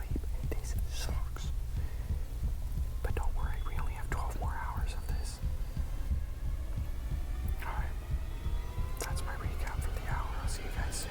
They just turned the store lights off. Fuck, sorry. Okay, it's currently 2:17 in the morning. I think Sam is a little asleep. That's a no.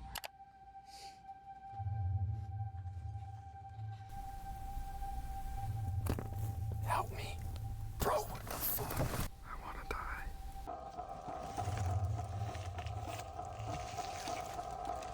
Bro, they could like, bro, these guys could like die, bro, like on accident.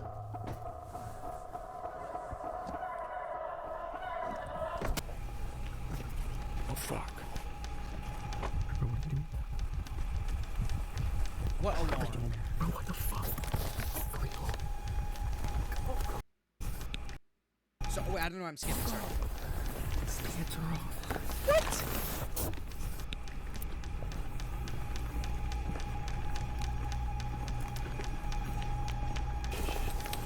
Where the fuck is that? I'm so sorry.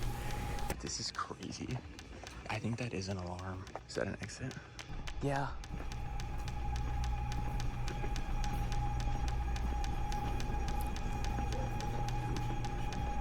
Push and run. Push and run.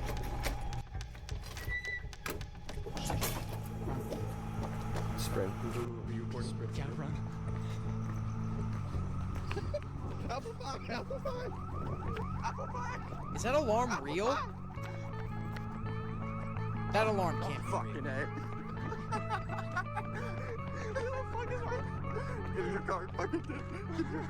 Okay, it's been 6 days since we snuck into Costco, and I got a letter in the mail from them this morning. Look, it's an official letter. Dear Mr. Curran, this letter notifies you that your Costco membership account has been canceled and your shopping privileges revoked. Ow! What? Your fault! Mr. Claustrophobic. Further, you are not permitted to enter onto any Costco premises, including any building, parking lot, or gas station. Your presence at any Costco will be deemed to be trespass. Dude, we can go to Costco. Hey, me and Sean are good. How did I know? Including Vogue. Advise you that your Costco warning. Look, it's an official letter. Wait, what?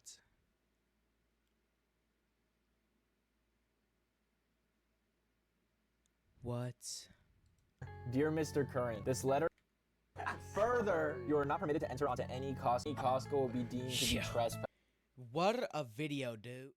Yo, that's funny. He got banned.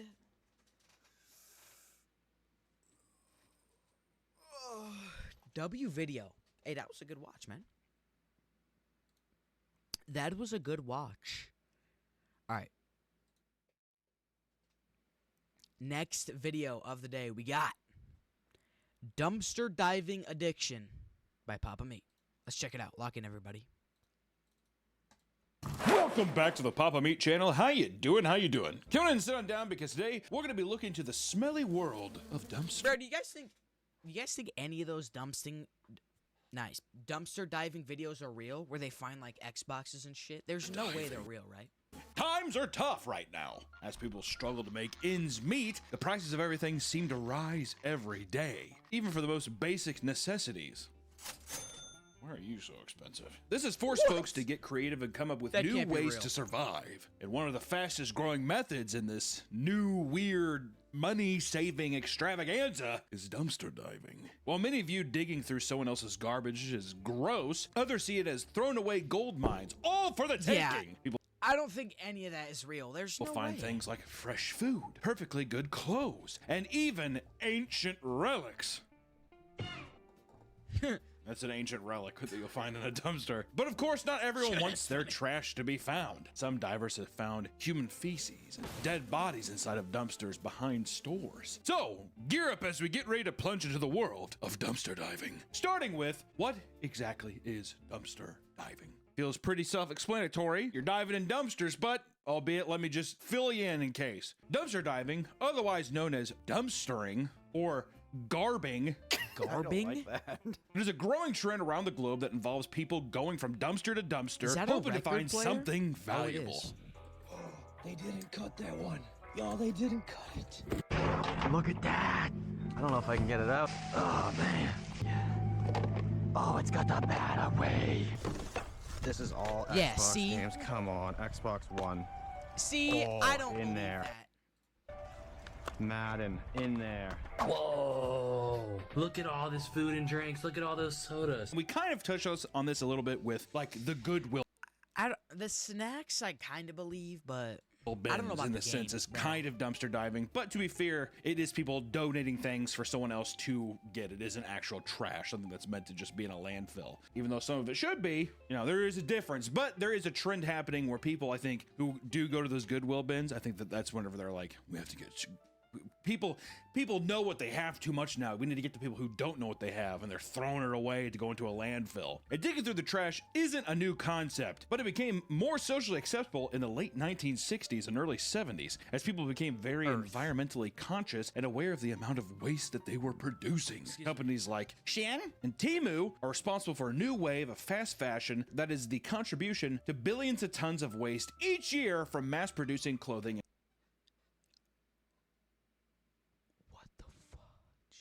What? This is all trash. Dude, what? And trinkets. That make you feel good?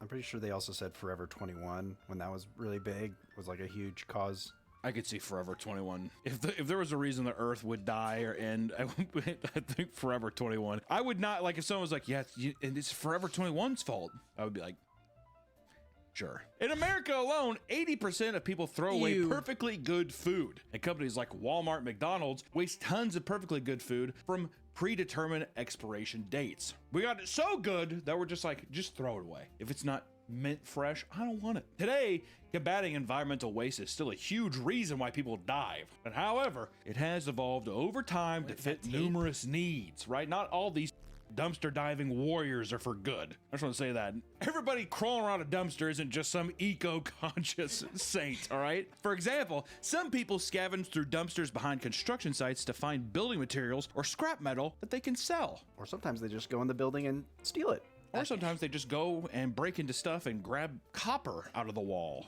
Copper pipes that they can Start sell. digging out the Others will raid walls. college campuses for thrown out appliances and office supplies. The reason it's so popular today is that there are tons of content creators across all platforms. Like, I would not trust. Is that meat? Oh, oh hell no. So, okay, this one's fake. PS4, Apple Watch. Bro, bacon? Hell no. You don't know how long that's been there if it's cooking in the heat. Nope. Who make a living by showing off what they have found. And here's an overview of everything I've found, so I cleaned everything up. We've got icy hot, nighttime cold and flu, Highlands cold and cough, NyQuil and Dayquil. Look at all that salt and pepper. Yeah, we just fit everything. It was so much stuff. And this is... No, you did not, bro. This is fake. I promise you they did not find this shit. like all the stuff that we just, lined up, kind of sorted out by sections too, like, We've got our awesome haul all laid out. So much good stuff. We found a lot of food and snacks tonight. But this right here is hands down my most epic score ever. TNT confetti cannons. You, red, okay, white, blue. okay, boys. Multi-color confetti cannons. We've got these smoke sticks, $5 a piece. We have a mountain of sparklers. It's crazy. They're just like, yeah, so kind of. It's the same kind of lie when someone's just like, I make $20,000 a month by renting out soda pop machines. Have you seen that? Time to do the pickup of my soda pop haul. And they're like in a Bro, it's like a few $100. laundromat. And they're like, $900? okay, it's like bullshit, dude. Yeah. Some of these people that are doing the dumpster diving, let's just say that you can't find something. You never know what kooky bitch is gonna just throw in something like, I don't know, is this it's like an antique dress or something? I just don't even, I don't like looking at it. It scares me. And they throw it away. Sure, but I do have a feeling that people are like going on eBay and buying something and being like, wait, what? And like they pull it out. Oh my God, Chad. Do you see this right now? That kind of thing. Each week, more people tune in to see what's been found and to get inspired to go out and try it themselves. Mom, can I go out and dumpster dive, please? I want to find a relic from the past. One of the more controversial reasons people dumpster dive is to find their next meal. Stores across the nation toss out millions of pounds of good food simply because it's nearing its expiration date, aka it's going bad. I'm keeping it up with you. I would eat like the chips. I'm not eating fruit. I'm not eating meat. I'm not eating vegetables. Well, I don't do that regularly. Get sick if you eat it. This has led people to start. But yeah, bro, the only thing, if I ever did a dumpster dive, the only thing I would take is like some chips, bro. Start staking out dumpsters. And the candy too, probably. Waiting for big stores to throw out their expired foods. You think the guys ever come up with like meat? They're just like put it. They're like back. They have like a torch. Back. Which is it's not even a lot of homeless people. There's a lot of regular people out there that just do it. Yeah. Why? It's free food, or it's my hobby. The meat's gray. It's gray. It's gray ground beef. I mean, if you could put a little garlic salt on it, it'd be delicious. It wouldn't look how like long that has it when been it's cooked. The dumpster. 10 Well, minutes? I mean, in this case, 10 minutes, but if just the sheer fact of them throwing it out into a dumpster that is littered with germs. Wait, this video is sponsored by Are they going? At IHG's Holiday Inn Express, skipped it, you damn can it. guest how you guessed. Enjoy free breakfast. Yeah. This video and back to the video. There's trends of people like washing their chicken in bleach. What? Is that true? Or do they think it just I mean, are they going? Yeah, we call it blind chicken. Yeah, that's gross. You eat one bit of it and you're blind. I'm blind. You go legally blind for 10 minutes. That would be. I want to go to a hobo like a homeless camp or any place where it's like somebody grabs some bleached chicken and they're making like Nashville hot chicken out of it. Oh, these blind hot chicken sandwiches are good. I just grayed out and glazed over like I'm a White Walker. If you knew it was just temporary, would you try the blind chicken? It's kind of, I kind of want to. No, because I'd be too scared. I would be too much of a pussy. I've woken up blind one time. No, you haven't. Yes, I have. No, you have not woken up blind. Your eyes were closed. We've already talked about this. No, okay. It was total darkness, and you're like, but all of a sudden it came back. I'm like, you woke up and your eyes were closed. Help! I had like a face mask that had like herb bags, like bags of herbs. What the do you mean bags of herbs? Were you hunting a vampire? Were you trying to fend off werewolves? Are you a plague doctor? What the are you talking about? This salesman in a mall sold my mom to it. Took her an hour to sell it to her. It's like a mask you wear, but it's like bags of herbs that go over your eyes and you throw them in the microwave, heat them up. I put them on. Did it like? And when I woke up, I took it off and I was like, I can't see. Okay. I believe part of your story. I believe that you got conned into buying a face mask where you heat up some oregano and put it on your face. I believe that. I wholeheartedly believe that you took the mask off, your eyes were closed, and you thought you were blind. Look, it smells great, but I'm blind. I think what happened is the mask was too tight and the bags of herbs was putting pressure on my eyes. And for 10 hours, the pressure on my eyeballs. Why would that cause you to go blind? All right, can we get back to Dumpster the video? diving is not. Pressure on your eyeballs and can't see for a bit? No. What? Dumpster diving is not only an easy way to find free stuff. That's disgusting. God. I already know too. This is so. There's gonna be some guys like, he's right. Actually, I actually pressed my fingers to my eyes and I went blind too for a bit. Oh God. Dumpster diving is not only an easy way to find free stuff. That's not real, bro. That's not real. It's also a good way to find nice stuff for free. You like that? People will search endlessly to find electronics, designer bags, and expensive makeup just to take it home and sell it online to make a profit from dumpster diving. Which, once again, parallels with the Goodwill pickers. Are they on the same line as people who go to Goodwill and search through trashy bins or even thrift store shopping? Or are they a layer below because it's simply dumpsters? I would say layer below, because like the bins, at least it's a organized thing. Yeah, I the will bins, say- it's like, yeah. For the means of survival. The bins, it's not as dirty. They're not throwing away trash and shit. For getting meat to survive, I think they're parallel. But I think the people who are too cheap for the bins even. Oh yeah, because they're getting that for free. Yeah. You know what I mean? You just gotta watch out for thrift stores now. There's no such thing as a good thrift store anymore. Everything's so expensive. I saw this amazing, we got that pool table. I saw this Dale Earnhardt Jr. or Senior, whichever one. the guy who ran into a wall. Show a clip. What? It was his, the Intimidator, the best one, and it was a billiard light. But it was his car, was the hood, and I was like, holy epic. I was like, that's awesome. It's like, god damn, look. I was like, looked at the price tag. The guy wanted $3,000 for it. Are you out of your mind? What is happening? What is this? Many people make a living purely by dumpster diving, finding all sorts of valuable things thrown away. Like this beautiful woman, Melania Diaz. Melanie Diaz. Melanie Diaz was on TikTok one day when she watched a video showing a woman saving a substantial amount of money by simply digging through dumpsters. And inspired by this, she gave it a try herself and was It's wreaths, bro. Instantly hooked. At first, it was simply a hobby she pursued while working as a full-time photographer. What? But eventually, she was able to quit her Bro, job. I don't believe that. I don't believe this. Dumpster dive to get by. Wait. And dumpster dive to get by. She quit her job? She purposely targeted name brands.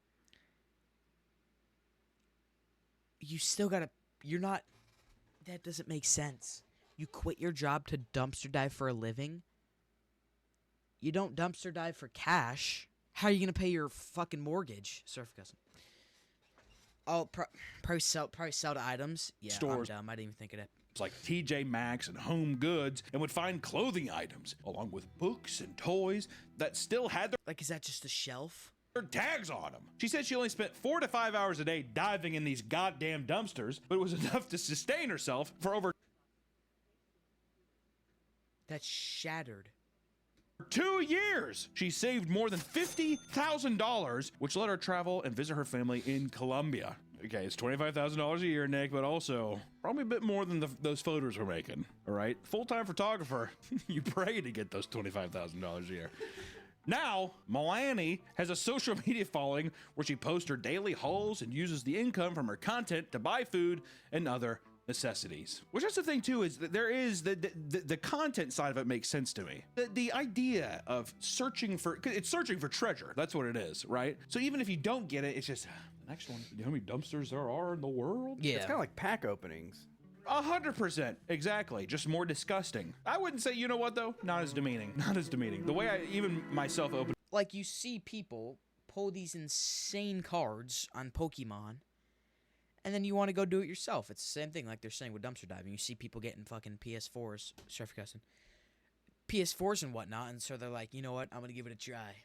And then they go dumpster dive, they get absolute dog crap items, and then they're like, oh, it happens, and go to the next one. Opening up magic cards, I just basically said what they just said. I'm just yapping, I'm sorry. Feels worse than probably crawling into a, I don't know, diaper-filled garbage can. And while some look to save money, others look to make money from their finds. 2 women from Pennsylvania traveled nationwide to put new items on their online shop. Veronica Taylor and Liz Wilson claim to make anywhere from $4,000 to $5,000 a month simply from items they find in dumpsters. The pair has found all sorts of expensive things from Louis Vuitton bags to premium hygiene products. I don't They share know. many of their finds on TikTok. I don't know if I believe it.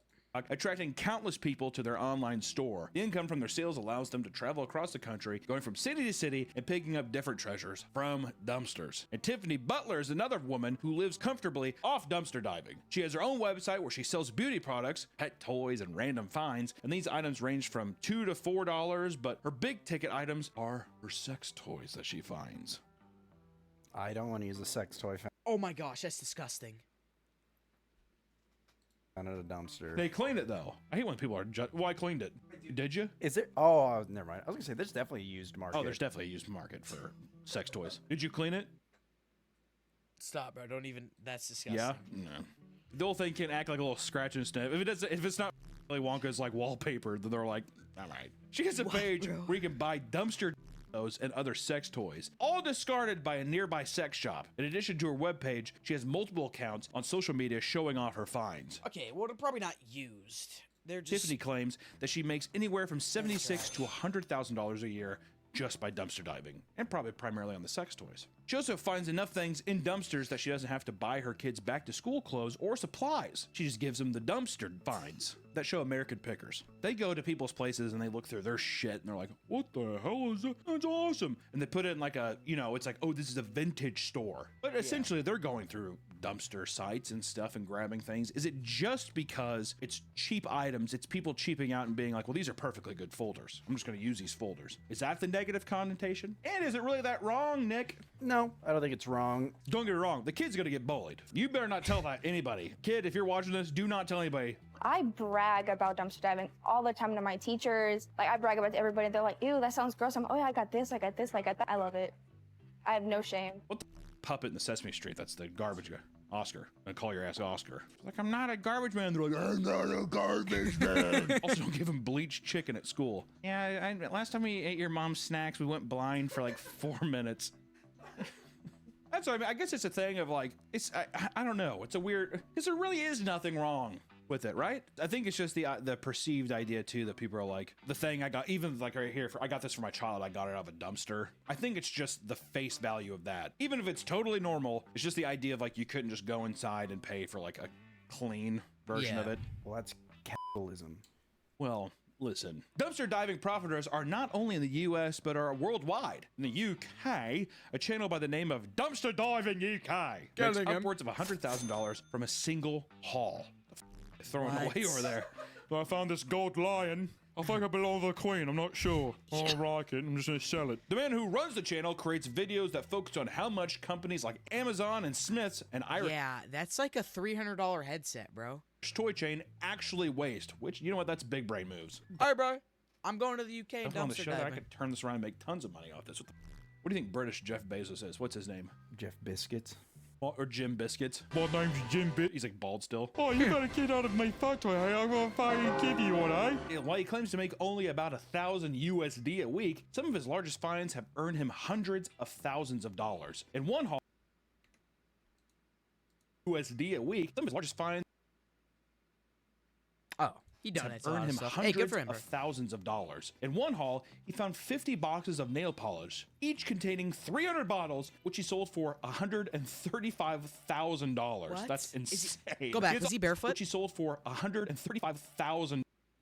Oh, he's wearing flip-flops. That's insane. He has also found large amounts of iPhones and hard drives that have given similar profits. The man claims that his fascination with dumpster diving started when, as a child, he found food for his family in a Tesco. Bro, I just don't get how those end up there. You know? I don't know. Dumpster. And ever since then, I don't know. he has been interested in the world of dumpster diving. New users can now get NFL Sunday Ticket on YouTube. Oh, that's awesome. For 8 payments of only $34.50. I used to eat and drink from dumpster, like trash cans at school. So why even say that publicly? You don't need to. You don't need to out this man. It's all right. What are you doing now? This man's story of finding food in the trash is more common than people realize. Food waste is a big, big problem in the world today, and there are whole movements and cultures that exclusively eat from dumpsters. Looking at a dumpster, you probably wouldn't think it looks appetizing, but for some people, it's a whole goddamn buffet. Within the diving community, there's a subculture called freegans. Dude, there's holes in These those people are bags, bro. Simply looking to avoid paying for food and to help reduce food waste by taking food out of the trash and consuming them. Freegans devote their time to scouring their cities and marking out good places to eat. Online, they have created maps of good dumpsters to eat at, as well as locations of fruit and nut trees. In Germany, it is so popular that they have opened a grocery.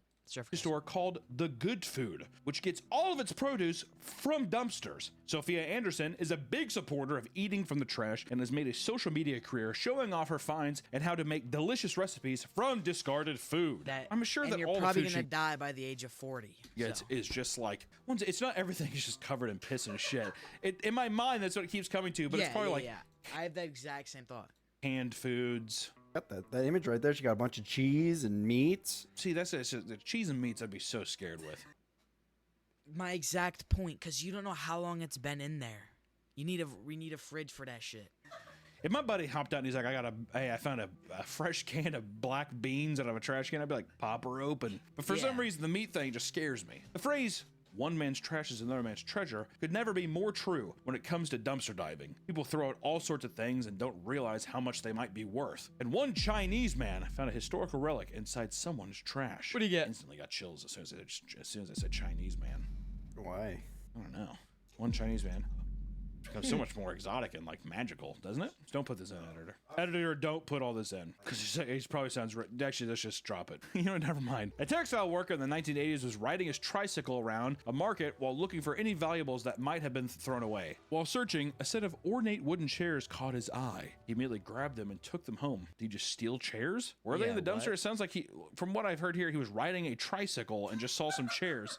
All right. His family would use them as everyday furniture for years, and they didn't think anything of them. However, in 2011, the grandson of the textile worker went to sell the chairs so he could buy a home. When he took them to an appraiser, it was revealed that they were 400-year-old Ming Dynasty chairs used in the royal palace. The chairs were taken to the auction and sold for 23 million yen, or $3.2 million USD. Thank God I got them appraised. I would not think, I need to buy a home. How about I sell these chairs? Not all finds are actually treasures. Most of the time, it really is just trash. And when I say most of the time, I mean almost every time. Yeah. 99.9% of the times, it's gonna be trash in the trash can, all right? Or sometimes, it's even worse. Lightning. In New Mexico, the heat was coming down as 3 divers were digging through some trash when they heard a faint cry come from a bag. Thinking it was an animal, clicking to open it up, only to discover a newborn baby with the umbilical cord still attached. They contacted authorities, and the child was rushed to the hospital. Okay. Oh shit, that seems bad. I'm not laughing at the baby. I'm laughing at the effect, bro. It was like a CS:GO pack opening.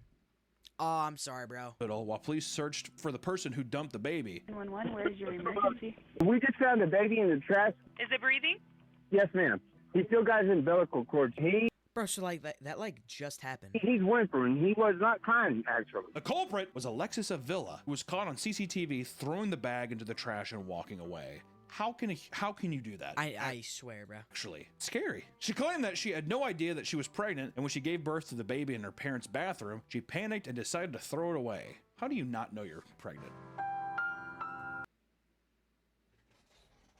Cryptic pregnancy. The term cryptic pregnancy is used by a medical professional to describe a pregnancy that is not recognized by the woman who is pregnant until she's in labor or have given. Yeah, but you don't notice a big ass bump? Bro. You don't notice that shit? You don't notice that? There's no way this is a real thing.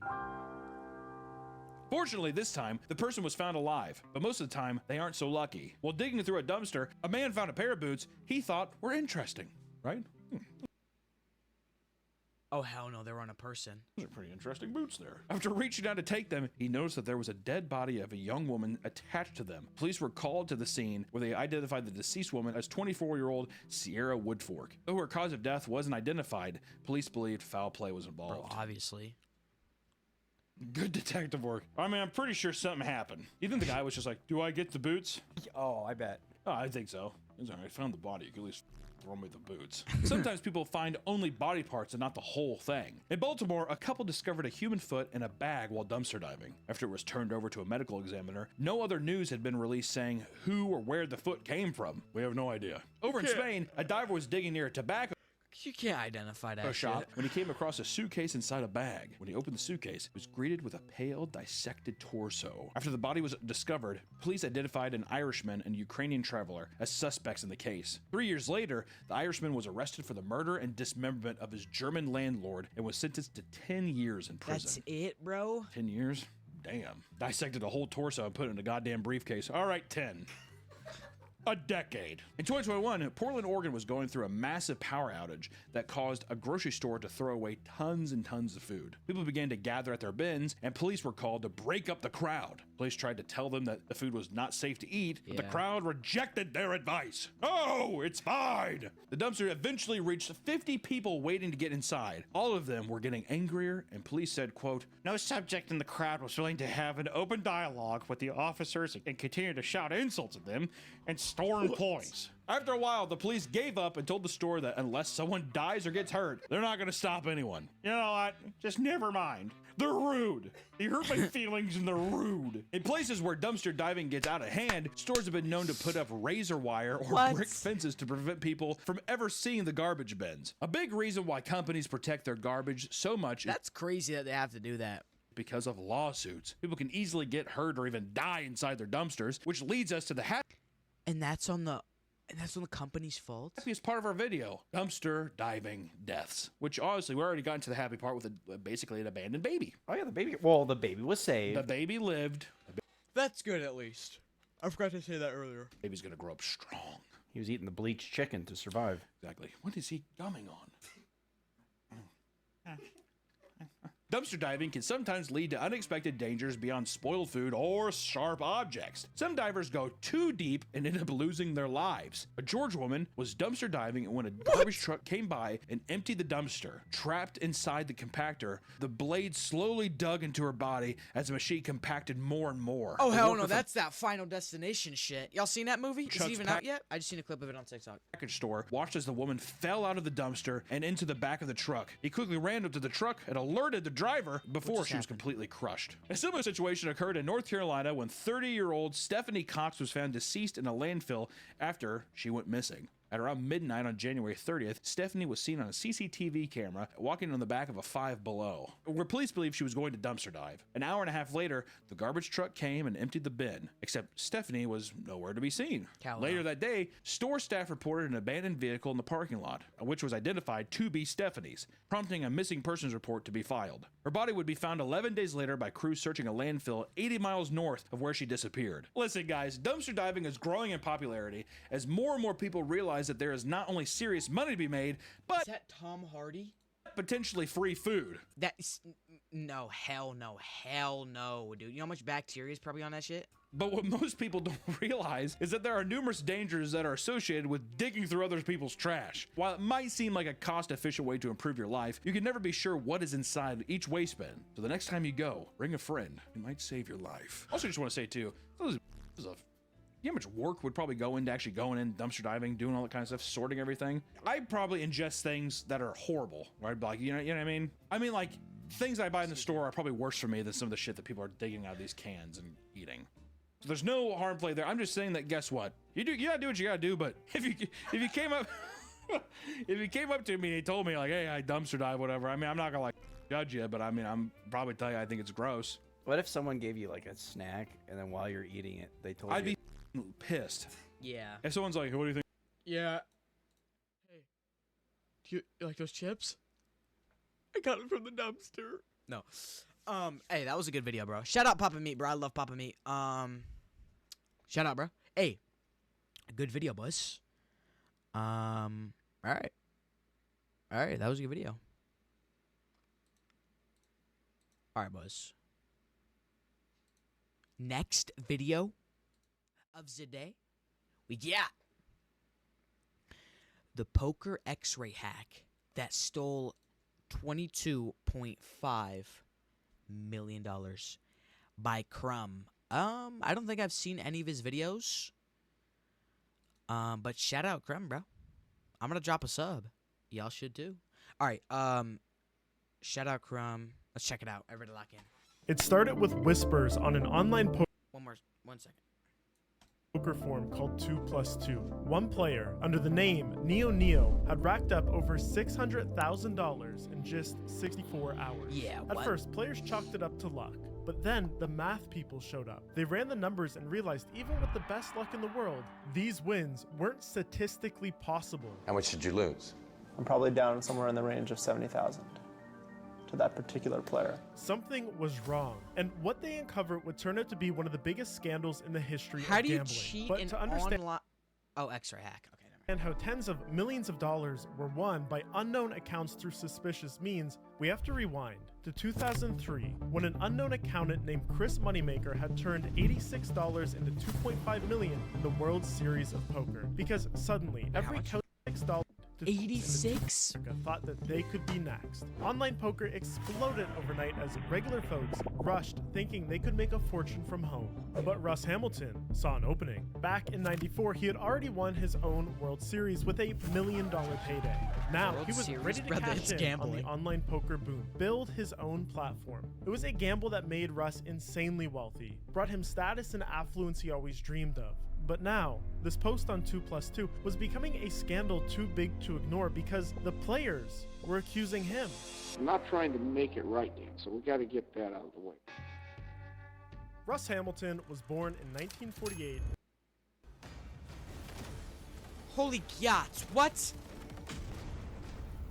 In Detroit, Michigan. He lived a pretty normal life, but right after graduating from high school, while pursuing an electrical engineering degree, one of his professors would change his life forever, told him that he should try playing poker. This might have been the first professor What? in history to ever recommend turning to a life of gambling instead of Yo, finishing who a is that degree. professor, Russ bro? He needs to get fired. took this advice to heart, and he tried it, and he became absolutely obsessed. He would start reading the old magazine called Gambling Times, became his Bible, and every year they did an article documenting the World Series of Poker. The World Series of Poker is an annual event held yearly since 1969. It's known as the pinnacle of poker events worldwide. If you win that tournament, you're the poker champion of the world. I wanted to win the World Series of Poker. That was my goal. I kept saying, I want to win that. I would love to win the World Series of Poker. But first, he knew he had to start small. He played at local underground games around Detroit Yeah, but because you can't just gambling start was the still World considered Series. illegal in Michigan at this time.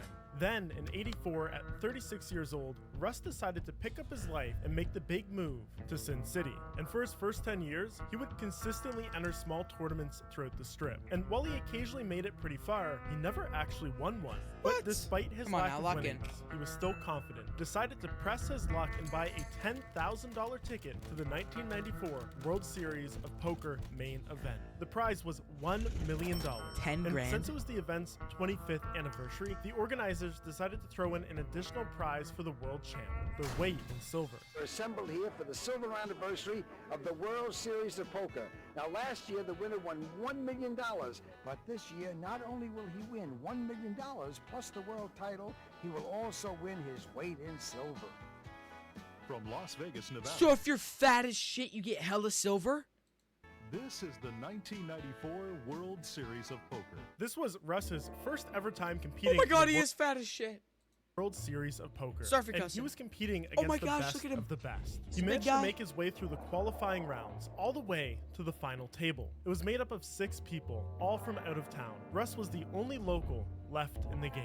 The number 2 seed, weighing in at 330, is Russ Hamilton. He plays almost every day here at the Horseshoe. Russ is from Las Vegas. He's cashed in a couple events this year, and he's got career earnings here at the Horseshoe of $35,525. The other players at the table were some of the biggest names in poker. Vince Bergio, a senior Poker Hall of Fame member, Al Crooks, a wealthy diamond merchant, Robert Chipburner Turner, John Spedavecchia, and Hugh Vincent, all well-known poker No idea. players. While Russ was just some random guy. So for him to make it this far was a complete shock to basically everyone. But that's low-key hella aura.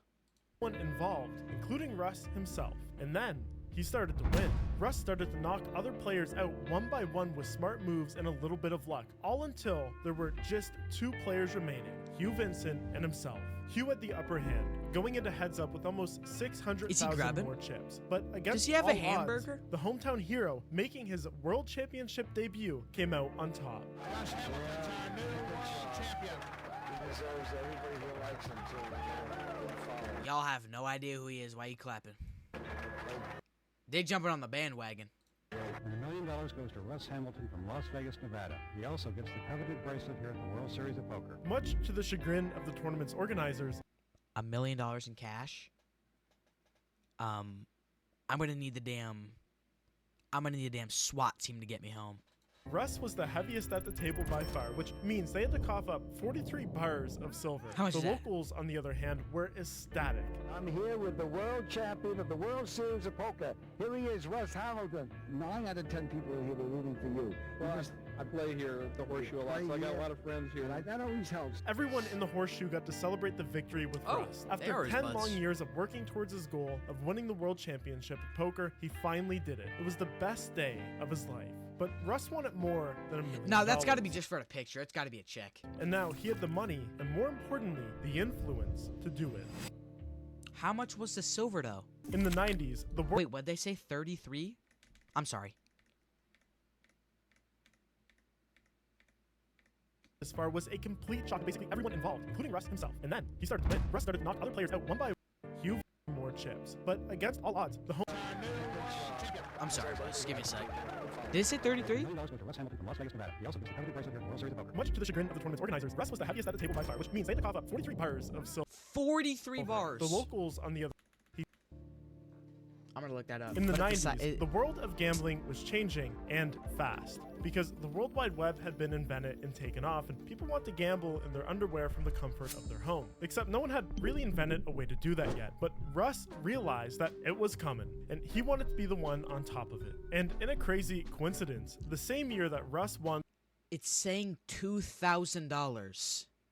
That can't be right. The World Championship, Antigua and Barbuda passed the Free Trade and Processing Act. This allowed businesses to be licensed to open online casinos. Whatever. This was immaculate timing because gambling online was illegal in most places. In fact, it was illegal in literally every state in the US until 2012. This meant that no online casino could be opened or operated in America under any circumstance. So instead of breaking the law, savvy business owners decided to start their companies in Antigua and Barbuda to avoid jail time but still make some major bank. Of course, Americans could still access these websites, but the US couldn't enforce their strict anti-gambling laws on offshore providers. They had no jurisdiction there. Of course, a side effect of that is that these websites were truly the Wild West. Because unlike physical... Did y'all see that move? He did like a little... I'm sorry. The effect of that is that these websites were truly the Wild West. Because unlike physical... That was tough. Last time pausing. Casinos stateside run under strict rules and regulations to make sure that games are fair, well, as fair as they're supposed to be. No one was really watching or checking online casinos in the same way. And so the Conaway Gaming Commission was established in 1996 in hopes of regulating the electronic gambling scene. And with this new commission, people started to trust online gambling a little bit more, and it slowly began to grow a huge following. Gee whiz, I wish I had a large following. Clicking that subscribe button actually helps me unlock a higher tier of YouTube support. I did, brother. So thank you. I saw, One of the largest companies making the software gambling websites use was called iLogic, founded by Greg Pearson and John Carl. The two originally founded the company to make software for MMOs, but seemed like gambling was just a little bit more profitable. Greg Pearson was actually friends with the one and only Russ Hamilton, and Russ knew that online gambling was the future, and he wanted in on it. So him and Greg founded a website on March 1st, 2001 using iLogic software under the name Ultimate Bet. Those who answer the call of the vagabond know I don't the best give stories. a crap. All right. Greg had all the technical knowledge. He knew the software and the tech side of things. Russ, on the other hand, was like the liaison to the poker community. He knew everyone and everyone knew him. The two of them were the perfect team. Because of Russ's reputation and the website's reliability, Ultimate Bet blew up. It became one of the biggest online gambling websites in the whole world. Its name was Everywheres. They sponsored a TV show. They hosted annual live tournaments. And most importantly, Russ got fellow professional poker players to act as spokespeople for the company. People like Phil Hellmuth, Annie Duke, and Tiffany Michelle, some of the most influential names in poker. The website grew to millions of members and was completely unstoppable. People loved the convenience of it. If you wanted to get in on the action, you didn't have to move to Sin City like Russ did. Instead, you could play poker from the convenience of your own house. Not to mention, since it was online, the tables were always full. You could play literally anything you wanted. It was truly groundbreaking for the people who had been spending their time getting all dressed up and driving to one of the few legal casinos that their state had. But if they knew what was happening behind the scenes, they probably would have never gambled online again. In June 2003, the Ultimate Bet website had its first breach in security, and unauthorized software was installed onto the Ultimate Bet servers. This software enabled the hacker to view whole cards in any game happening on the website in live time. If you've ever played poker, you know how bad that is. It's a guarantee to be able to print money. Let me explain. Let's say you decided to buy into a game of Texas Hold'em at the casino. You sit down and the dealer is quick to give you your cards. Whoa. He slides 2 cards face down right across the table. Another These one? are the whole cards. When you look at them, he can't show any emotion, good or bad, because any face movement could give away what cards you have to the rest of the table. If the other players are confident that you have a bad hand, they might go all in. But if they think you have some of the best cards in the game, they might decide to sit this round out, meaning that there's less chips in the Better pot watch when you play win. like blackjack These or cards something. are what makes poker a game of chance. You can make educated guesses on other players' cards based on how they're playing, but at the end of the day, you have no idea what cards are in their hand, unless you have a special ability to magically see their cards. Of course, you can't really do that in real life, but online, now it was a completely different story, because the special software that was uploaded was accessible by 2 accounts, Audit Master 1 and Audit Master 2. It seems like Audit Master 2 was the only one that was ever actually used, but this account couldn't actually play in games. It was just able to spectate and gather information on what players in the game had. So a second account, a normal player account, was used to join the game and actually play. Whoever had committed this hack basically had 2 browser tabs open, right? One watching the game with full access to it, and the other, they looked like a normal player in the game. All the while, they knew exactly what— Look at that. He knows everyone's hand and the cards in the middle. What the other players had in their hands, essentially guaranteeing a win while stealing everyone's money in the process. So, let me get this straight. The owners or whatever saw that a software was installed and they didn't take action. Okay, understood. And because of how the software worked, absolutely nobody else could tell that they were cheating. The other players in the hacked never mind. games simply thought the player using the software was lucky. The problem is, there's a point where just being lucky becomes statistically impossible. Speaking of those nasty hacks. Yeah, man, you gotta lose a few. W ad read. You can't win them all, boys. You gotta lose a few. You gotta fold. You gotta fold on a few of them. You know what I'm saying? Shark. For 5 whole years, people with access to the Audit Master 2 account were able to steal random gamblers' money to their heart's content, and nobody was the wiser. But in 2007, karma started to catch up with them. Because that September, people on the 2+2 poker forums started to become suspicious of another popular gambling website called Absolute Poker. Absolute Poker was founded just a few years after Ultimate Bet, in 2003 by a group of college kids, and by 2007, it had also grown to be one of the biggest poker websites in the world alongside Ultimate Bet. In fact, so many people were using these poker sites that forums started to crop up dedicated to the online poker playing community. One of these being 2+2, which is actually still active today. These guys take poker seriously. It's not just a game to them, it's a way of life. Yeah. And in September 2007, a few threads started to People giving up their houses and shit. up, reporting some suspicious behavior from a few accounts on Absolute Poker. Accounts with weird histories that never made much sense and abnormally high win rates. It was truly impossible for anyone to win this much and this often. So the good people of 2+2 decided to bring their accusations to higher authorities. They reported the website to the Conaway. I'm gonna keep it a buck with you. That logo is tough. This is a tough ass logo.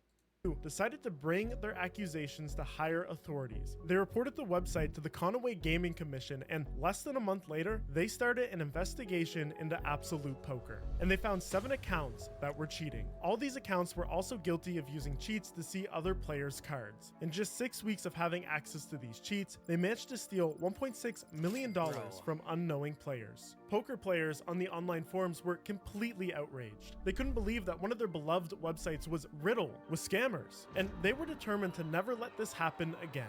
Following this event, players started to become more skeptical of online gambling. They started to check account histories, scour data, and do absolutely everything they could to find cheaters. And sure enough, attention shifted. Here's an idea. Don't gamble.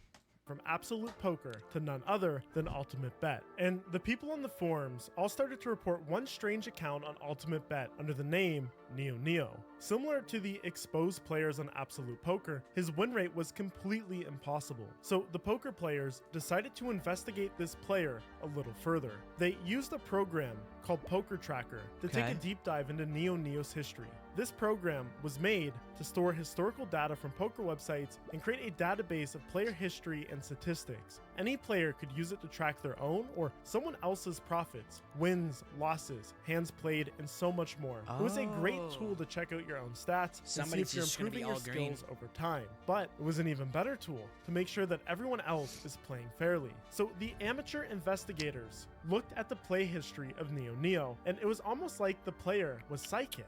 They never made the wrong play. Check it out. These scatter plots show average player win rates for both Absolute Poker and Ultimate Bet. See that big clump in the middle? That's about where a normal player on the website should be scoring. They win some, they lose some, but that's the fun part. Then look at the bright color points all the way to the right of the 0 line. Yeah, that's not supposed to happen. All of this new data coming out on the forums made it clear How? that some sort of cheating was happening on Ultimate Bet, but everyone had one question: That doesn't who make sense. was behind it? At CarParts.com, quality is our standard. Our Guys, end-of-line I testing don't ensures care. every part All meets right, that I need standard. YouTube Premium or something.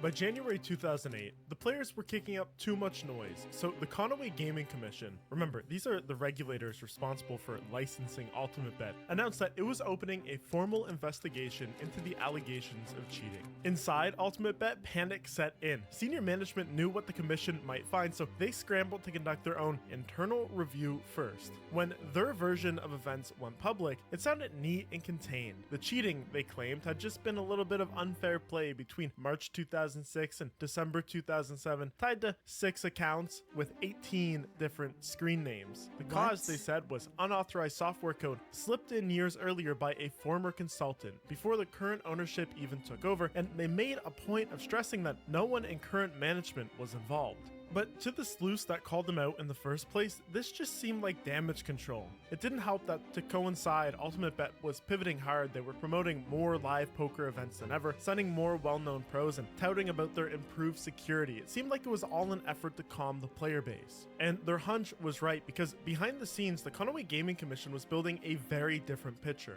They pulled server logs going back to nearly the inception, traced IP addresses, and matched login locations. Where they got 'em. They found that many of the accounts didn't just belong to the same people. They were actively rotated between different usernames, mid-cheat, and a half-baked attempt to mask the patterns players had now picked up on.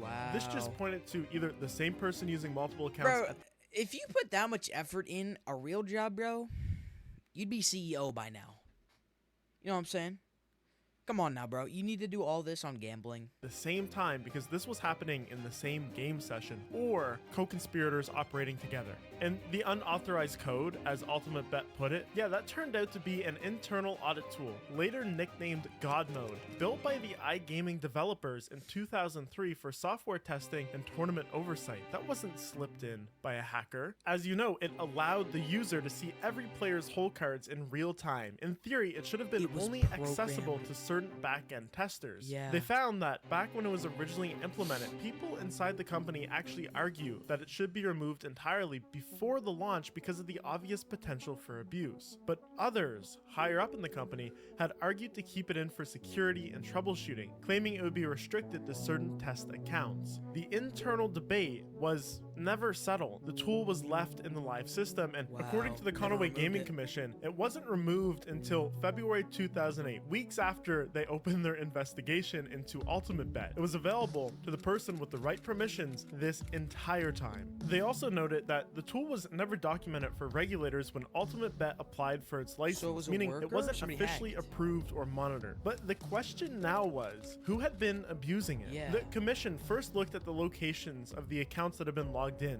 They found two main places: Russ Hamilton's home, Las Vegas, and Aruba during Ultimate Bet sponsor events. Come September 11th, 2009, the Conaway Gaming Commission finally released the report, and their findings were shocking. All the evidence led back to one man, the 1994 Poker World Champion and co-founder of the website, none other than Russ Hamilton. No. The commission found 23 accounts under 117 different usernames, all involved with the fraud. Nearly all of them were accessed from IP addresses connected to Hamilton's known locations. But not all of them. There was a few co-conspirators, but those were going to take a little time. But they were naming Russ as the main orchestrator. He had been the one that had been cheating his peers out of millions of dollars for years on. So did he cheat in the championship? And the scope was far larger than Ultimate Bet had admitted. The Conaway Gaming Commission found that the God Mode exploitation began in June 2003 and continued into December 2007, when forum posts by players first exposed the suspicious activity. There was an estimate that $22 million had to be refunded to the players affected by the cheating. This was the largest reimbursement in the entire history of gambling, online or in person. On top of that, Ultimate Bet had to pay a $1.5 million fine to cover the cost of the commission's investigation. Ultimate Bet now had two big problems. Number one, they wanted to fix their reputation because running a massive poker website is extremely profitable, and they couldn't have people afraid to play on their website. Number two, Russ Hamilton. In the court of public opinion, he still wasn't totally guilty. It's not like he was legally charged with anything. It's not like Ultimate Bet had ever actually named him. It was just the Conaway Gaming Commission pointing their finger. And more importantly, Why they would had you need pointed to the cheat though, finger brethren? You won the damn World Series or from whatever. other individuals in World that Cup, report, and World those Super who Bowl. lost money, millions of dollars, wanted answers. They wanted to get to the bottom of exactly what happened, and they wanted to hear it from the horse's mouth. Chapter 6, cards on the Under pressure, refunds trickled out in waves to victims, but all attempts to rebuild trust were proving not so fruitful because public wasn't just gonna forget. And while the Conaway Gaming Commission's report labeled Russ Hamilton as the face behind this big scandal, it also said that law enforcement received from them a list of 31 people tied at varying levels to the cheating and the money flows, but they left it at that. The names weren't made public.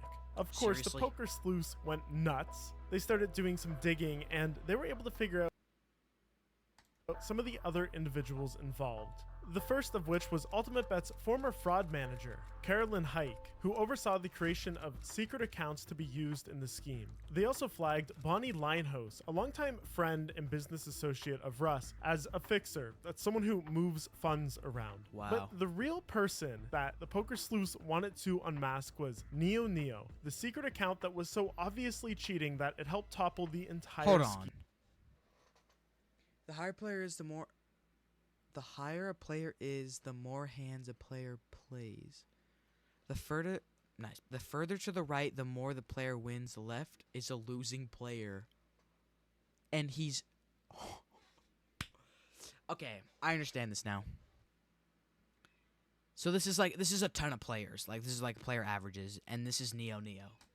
When they finally made the connection, they couldn't believe it. Wasn't another veteran poker player, wasn't a money-hungry executive. It was actually a 13-year-old boy named What? Haim Bajayo, allegedly the nephew of one of Russ's close friends. He definitely wasn't even old enough to make the account on his own, but a special account was set up for him by Carolyn, This likely little at the genius. request of Russ. And as all of this information was trickling out, Ultimate Bet just kept getting kicked over and over. Its biggest spokespeople, Phil Hellmuth and Annie Duke, cut all ties in December of 2010, and when Ultimate Bet was asked about its future, it just promised big, mind-blowing projects, huge innovations, new talent, everything that seemed too good to be true. People expected this was all bravado. The website would flop, but they didn't quite expect it to go out the way that it did, because just a year later, on April 15th, 2011, the US Department of Justice seized the website. Players dubbed it Black Friday.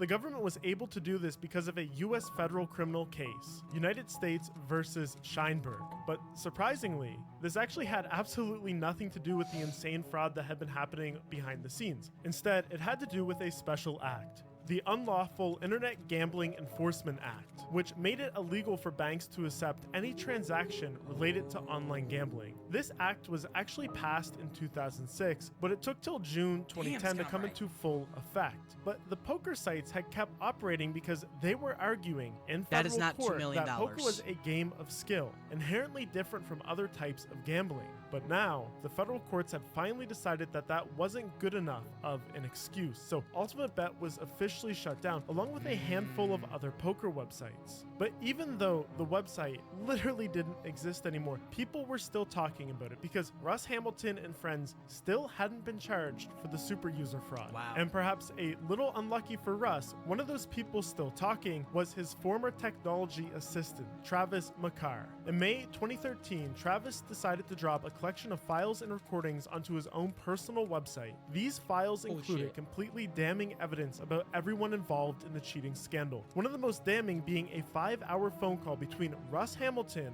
and Greg Pearson, the co-founder and CEO. The craziest thing is, Russ is the one who recorded this himself, saved it on his computer, which was a really dumb thing to do. Why would you considering do what that? he would go on to say in the call. First, Russ admits to knowingly stealing the money. Not only that, but he doesn't feel the need to correct the situation. I feel, and I did take this money, and I'm not trying to make it right, Dan, so we got to get that out of the way real quick, okay? Then another executive or lawyer, it's not quite clear, on this call tries to make an excuse, saying that this was actually sanctioned in the early days. That Come the on stealing now. was sanctioned Seriously? when the company was in trouble. A lot of this money, Dan, on things for people out there. I mean, you helped a lot of people. And, frankly, I think if you go back far enough, suspicions as to what was sanctioned, what wasn't, is when the company was in real bad shape. Finally, they even imply that their spokesperson and poker darling, Andy Duke, was a regular God Mode user. Because Andy Duke used it on a 15-minute delay quite a few times. This call also implied that the $22 million number released by the Conaway Gaming Commission was probably way off. Some people estimate that the real amount scammed was somewhere over $50 million. For the poker sleuths, with all of this out there, they thought surely something could be done to hold these people accountable, right? Chapter 7.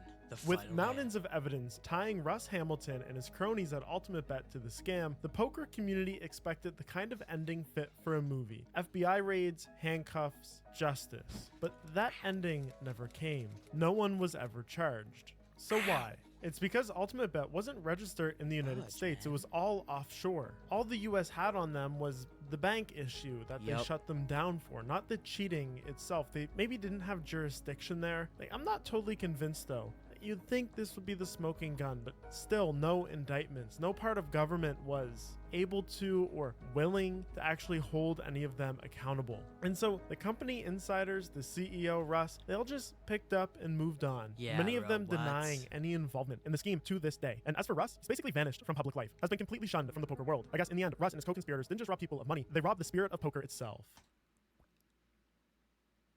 What a video. Something. W. Crumb, dude. Hey. Hey, he's a good creator, bro. Everybody go sub to him. Alright, boys.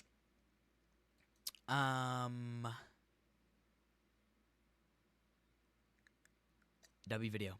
Alright, hang on. I'll be right back. I gotta go to the bathroom.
Damn.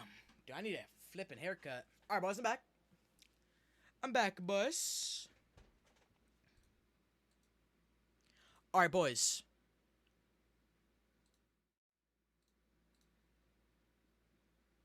Next video of the day. Seems sad. We got cops discover their colleague has just been murdered.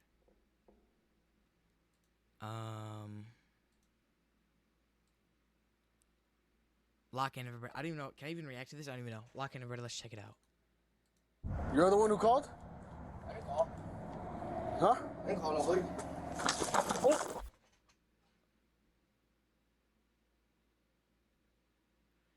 Guys, we're 5 seconds in the video. On February 11th, 2024, authorities from the Las Cruces, New Mexico Police Department receive a call about a suspicious person loitering outside a local business. As Officer Jonah Hernandez responds to the 911 call outside a local business. Was that for the cop? I'm As sorry, go back officers one more receive a time. call about a suspicious person loitering outside a local business. Is this for the... Oh, sorry. I don't know if it's for the cop. As Officer Jonah Hernandez responds to the 911 call, he has no idea that he is about to put his life on the line.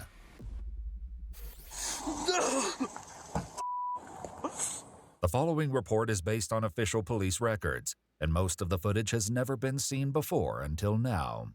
This intense scene began with an unassuming 911 call into the Las Cruces Police Department. What? How can I help you? Yes, ma'am. I have a concern here. My husband and I own a business property, and at the moment it's vacant.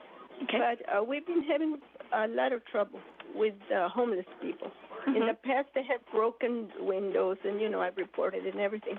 But now, yesterday, my husband told the guy that he could not stay there, you know. We're not there right now, but a friend of ours that just passed by says that he's back. Is there any way that I can have one of the officers that may be riding by there confront him? Sure. It'll help. Okay. Sure. Do you know what they're wearing? A black hoodie. Okay. They're headed that way now, so they should call soon. Before the officer arrives, someone matching the description of the suspect is seen by passerby starting a fire on the private property. He's spotted again mere moments before all hell breaks loose, practicing his karate kicks. The person filming these clips will soon play a critical role in what unfolds next. Bro's doing like karate or something. Go fight him. 35-year-old Jonah Hernandez is the officer en route, with no idea about the imminent danger he's about to walk into.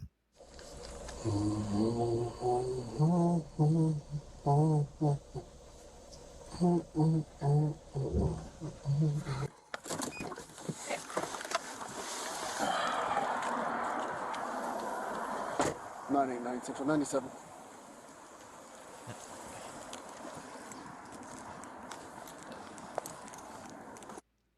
How's it going, boss?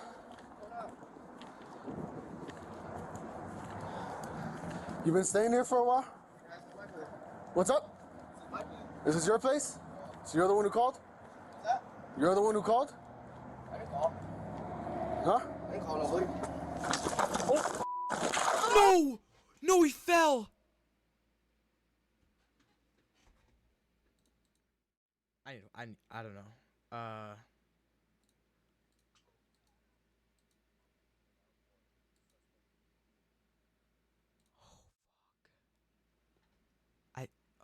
That is... It doesn't show any pauses, but he fell.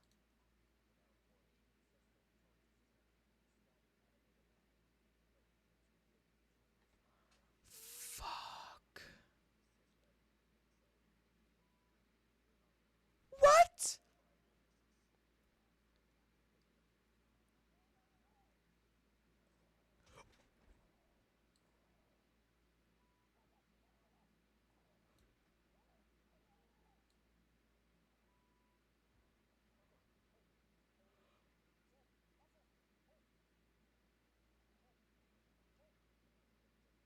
I don't know, I'm speeding it up, I'm sorry. I forgot I was streaming. I do that. I'm sorry.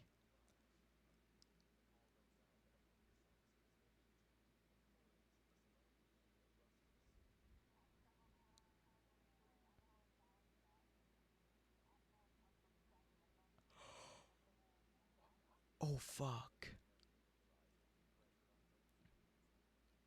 No, bro. I don't care.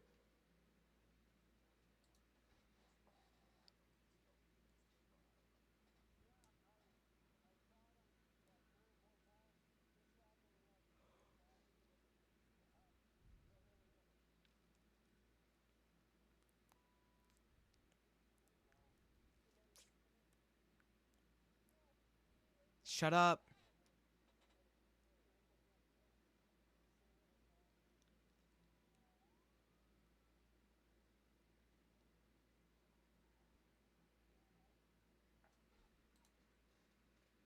I'm about to cry. Yo,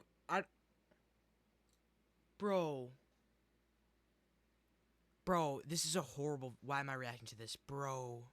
That's his partner, bro. That's his friend. Bro.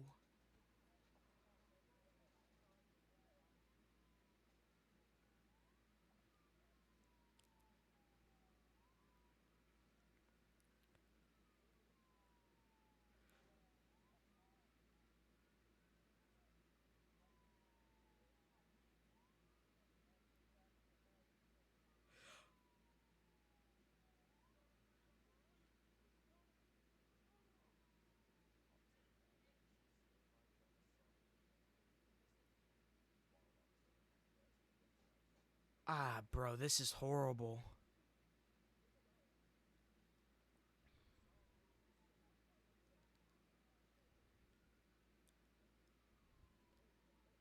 He's dead.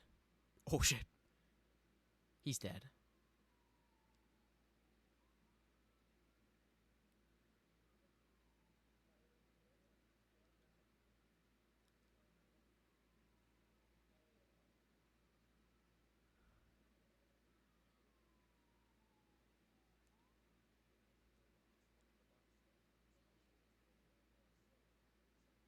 What is it, shorty? What?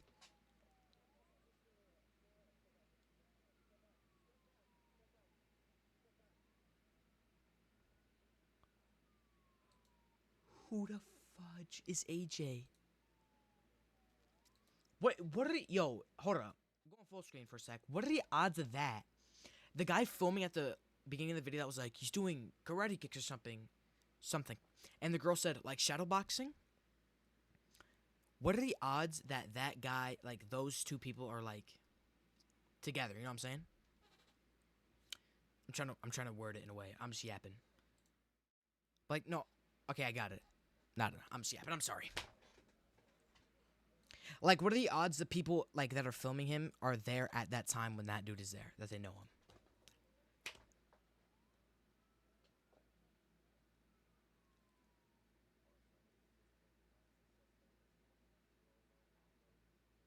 Fudge.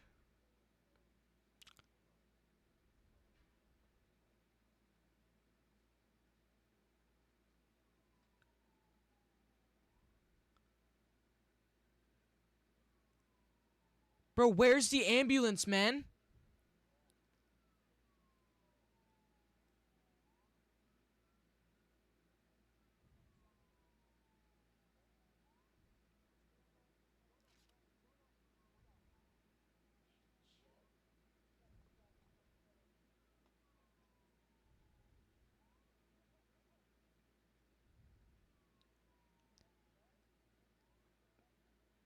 Bro.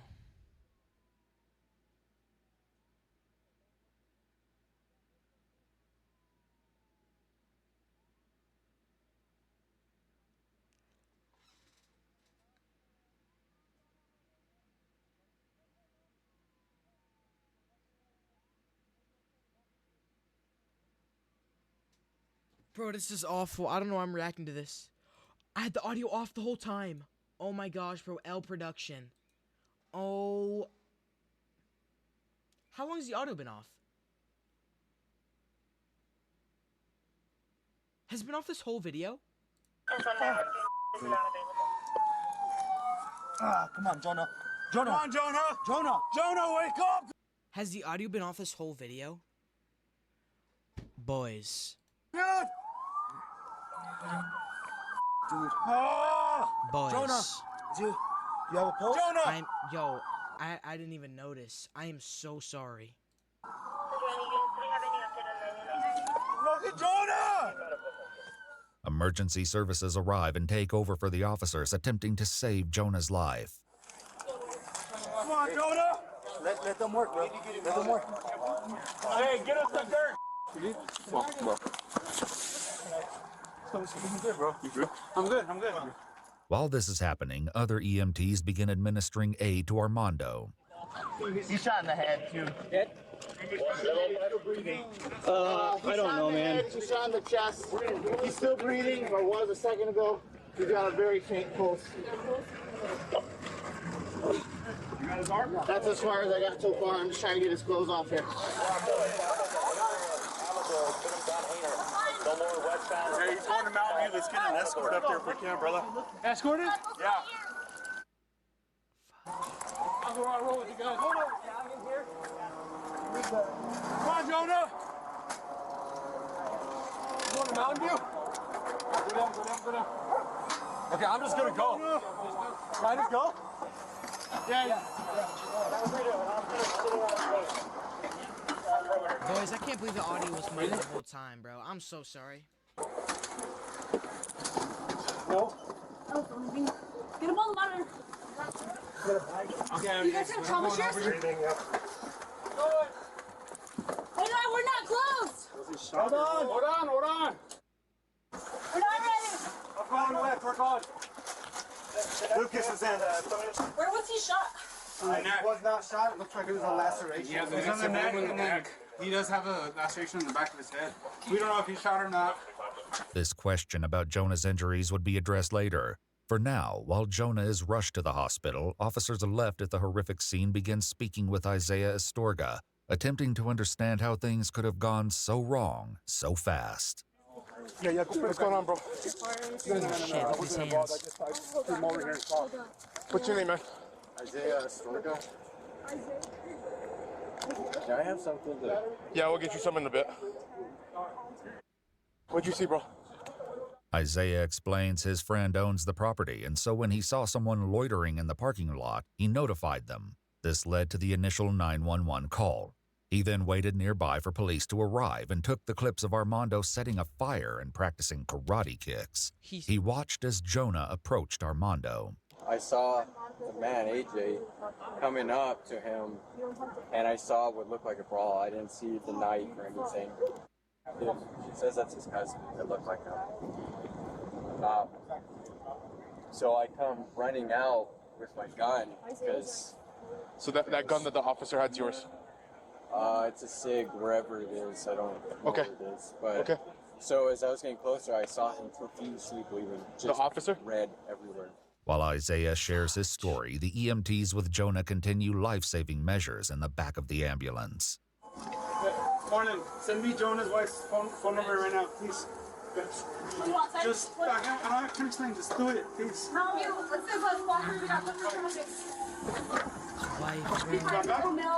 lacerations to the neck, LCPD officer, we have a traumatic event. We got nothing right now. We're just diving in. Come on, Jonah. I'm right here, boy. He was yelling on the way for him to stop, and he came running at me, so I shot him twice. This may be the chaos of the event blurring his memory, but Isaiah fired a total of 4 times. The fate of each bullet would soon be in question. After showing the officer where he was standing when the altercation took place, Isaiah continued. He came at me, and I saw this guy just bleeding out. I've never seen blood like that. And so I fired at him again. He fell down. I actually ran back and forth because I didn't know what to do, because I didn't know whether to keep checking on him. The officer, okay. So I went to the officer and I saw the big gash in his neck, so I kept pressure. Finally, Jonah's ambulance arrives at the hospital. While the hospital staff race to save Jonah's life, they give an update about his attacker. So the other victim has probably like a gunshot wound or something to the forehead. So it's probably going to be a DOA on arrival. Armando Silva died shortly after arriving at the hospital. According to police reports, he'd been shot in the head. Jonah's fate, however... He died. The cop died. Fatally stabbed a police officer. However, remained unclear. Bro, all he was gonna do was ask you to leave, bro. That's all he was gonna do. He wasn't gonna arrest him or anything. After receiving a call updating them about Jonah's condition, those still at the scene are left to speculate about what may have happened. So it looked like 99 had a hold of his head. It looked like it. No. Yeah, that's what they just told me. That's what it looked like. You got shot? They don't know yet, though. They don't know. But it wasn't the suspect that shot him. Who shot him? They think that the guy was rendering aid, accidentally shot him. He missed the shots. No. Because he had his own gun. There's 2 guns over there. These officers aren't the only ones to wonder if Jonah had accidentally been shot during the altercation. He looked like he was shot in the back of the head, bro. Fuck. Johnny.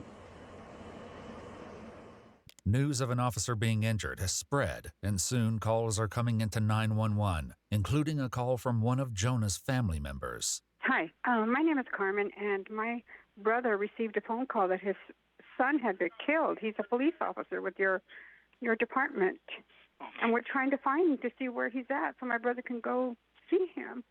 My nephew's name is Jonah Hernandez. Okay, I'll have an officer give you a phone call. While Jonah's family struggles to locate him, things take a turn for the worse in the emergency room. Why? This is awful, bro. I don't even know I'm reacting to this, bro. This is so sad.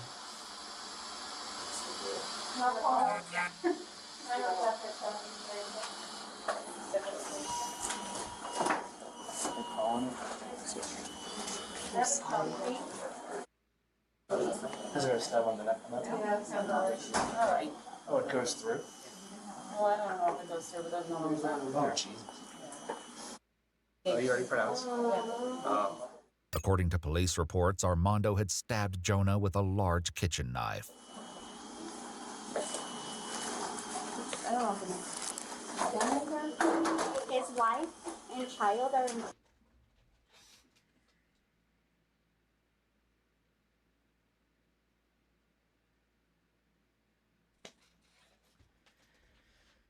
He had a wife and kids, bro. I don't know why I'm reacting to this, boys. I'm sorry. I don't know, bro. This is horrible. Yeah, Dr. Buckland.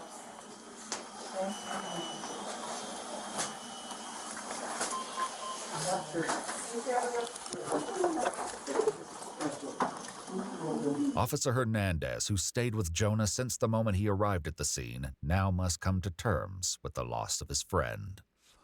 This is awful.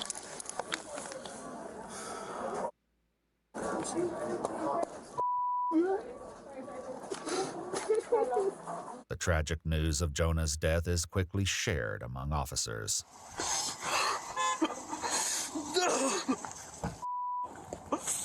While still at the scene, Araceli, Armando's cousin, expressed her condolences. I'm sorry, I don't know why my cousin would have done this. Isaiah ended up being taken to the hospital due to blood exposure, but was ultimately determined to be okay. The question was, would he be charged for Armando's death? To try and make sense of this tragedy, Armando's father spoke with police the day after the incident. Did you ever get diagnosed mentally, like by a doctor or anything? What did you get diagnosed with? Do you remember? Schizophrenia. Schizophrenia. I kind of feel like I failed as a father. An autopsy determined that Jonah Hernandez had sustained 14 sharp force injuries. Despite speculation that he'd also been shot, there was no sign of any gunshot wounds. He was killed by stab wounds to the head and neck. Ultimately, the district attorney determined that Isaiah Astorga was justified in shooting Armando and would not be charged.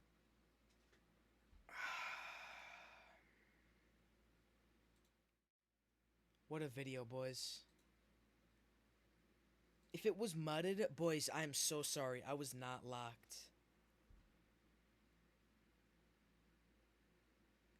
I don't know why I reacted to that. I'm sorry, boys.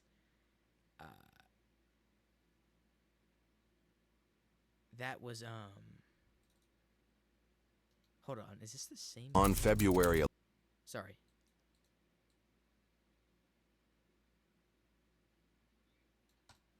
Wow, boys. What? That's bad. That's sad, dude. And then next video, another sad one. Looks like. I don't even know what I'm doing, bro. Reacting to these. Next video, we got outdoor YouTubers who didn't return home by Chilling Scares. I don't know what. All right, let's check it out. Storm de Buell was a 22-year-old Belgian YouTuber known for sharing his adventures across Northern Europe. He never spoke in any of his videos and instead used the ambient sounds of nature to make his viewers feel like they were right there with him. And while he started uploading videos in August of 2024, he'd actually been solo camping ever since he was just 19 years old. Wow. At one point, he even biked over 3,700 miles or over 6,000 kilometers across Sweden all on his own. So he had plenty of experience surviving in the wilderness alone.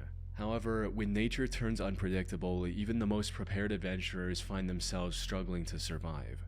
Tragically, that's exactly what happened with Storm on the night of October 29th, 2024. He was recording another video, this time traveling through the Jokkmokk region located in the Swedish Lapland, known for its beautiful snowy vistas and frequent aurora sightings. Now, Storm usually parked his car in a nearby town and then ventured into the wilderness on foot with his camping gear. These trips often lasted multiple days, sometimes even a whole week before he made it back. October 29th was the last day of one of these trips. He was making his way back and was only a day's walk away from his car. But it was quickly getting dark and continuing to walk would have been extremely dangerous. So Storm made the decision to set up his tent and sleep for the night. A cold breeze was already sweeping through the region, prompting Storm to mount snow around his tent as a makeshift barrier before going to sleep. Unfortunately, nothing could have prepared him for the extreme weather he was about to Did the snow pile up on his tent? encounter. Because just a few hours after setting his tent, the Jokkmokk region got hit by an intense blizzard with winds reaching up to 75 miles per hour or around 120 kilometers per hour. Snow quickly started piling up all around his tent as well. But worst of all, the temperature not only fell below freezing to 21 Fahrenheit or -6 Celsius, the strong wind made it feel as cold as 0 Fahrenheit or -18 Celsius. Maybe he realized the gravity of his situation at this point and wanted to contact his loved ones. Because at around midnight, his friend received a video of him showing his tent getting torn apart by the terrifyingly strong wind, with him stating, "Tonight it's going to get worse, Jesus Christ." He also called his grandmother right after and reassured her of his safety, stating, "It's snowing heavily here, but don't worry, I'll survive, you know." Then at 2:36 a.m., the Swedish authorities received an SOS call from Storm. He reported multiple injuries, including a broken nose, and requested immediate help. What? Unfortunately, the strong wind made it impossible to reach him with a helicopter, and the snow obstructed any rescue efforts on the ground. The blizzard eventually subsided at around 10 a.m., and the rescuers rushed to Storm's last known location. Sadly, by the time they found him, it was already too late. The lower half of his body had turned purple due to the extreme cold, and even the blood on his face from the broken nose was frozen solid. Oddly enough, he was found roughly 1.6 miles or 2.6 kilometers away from his collapsed tent. It's unclear if he was forced to ditch the tent after it collapsed or if he set out before that happened. In either case, he was walking towards his car when he likely fell, broke his nose, and then contacted the authorities. The only silver lining in Storm's tragic end is that at least he died doing what he loved, as he told his father when he first started going on these solo camping trips, "Dad, it took me a long time to know what I wanted, but that's what I want." We're on a mission to give 2 million people all around the world clean water. W Mr. Beast.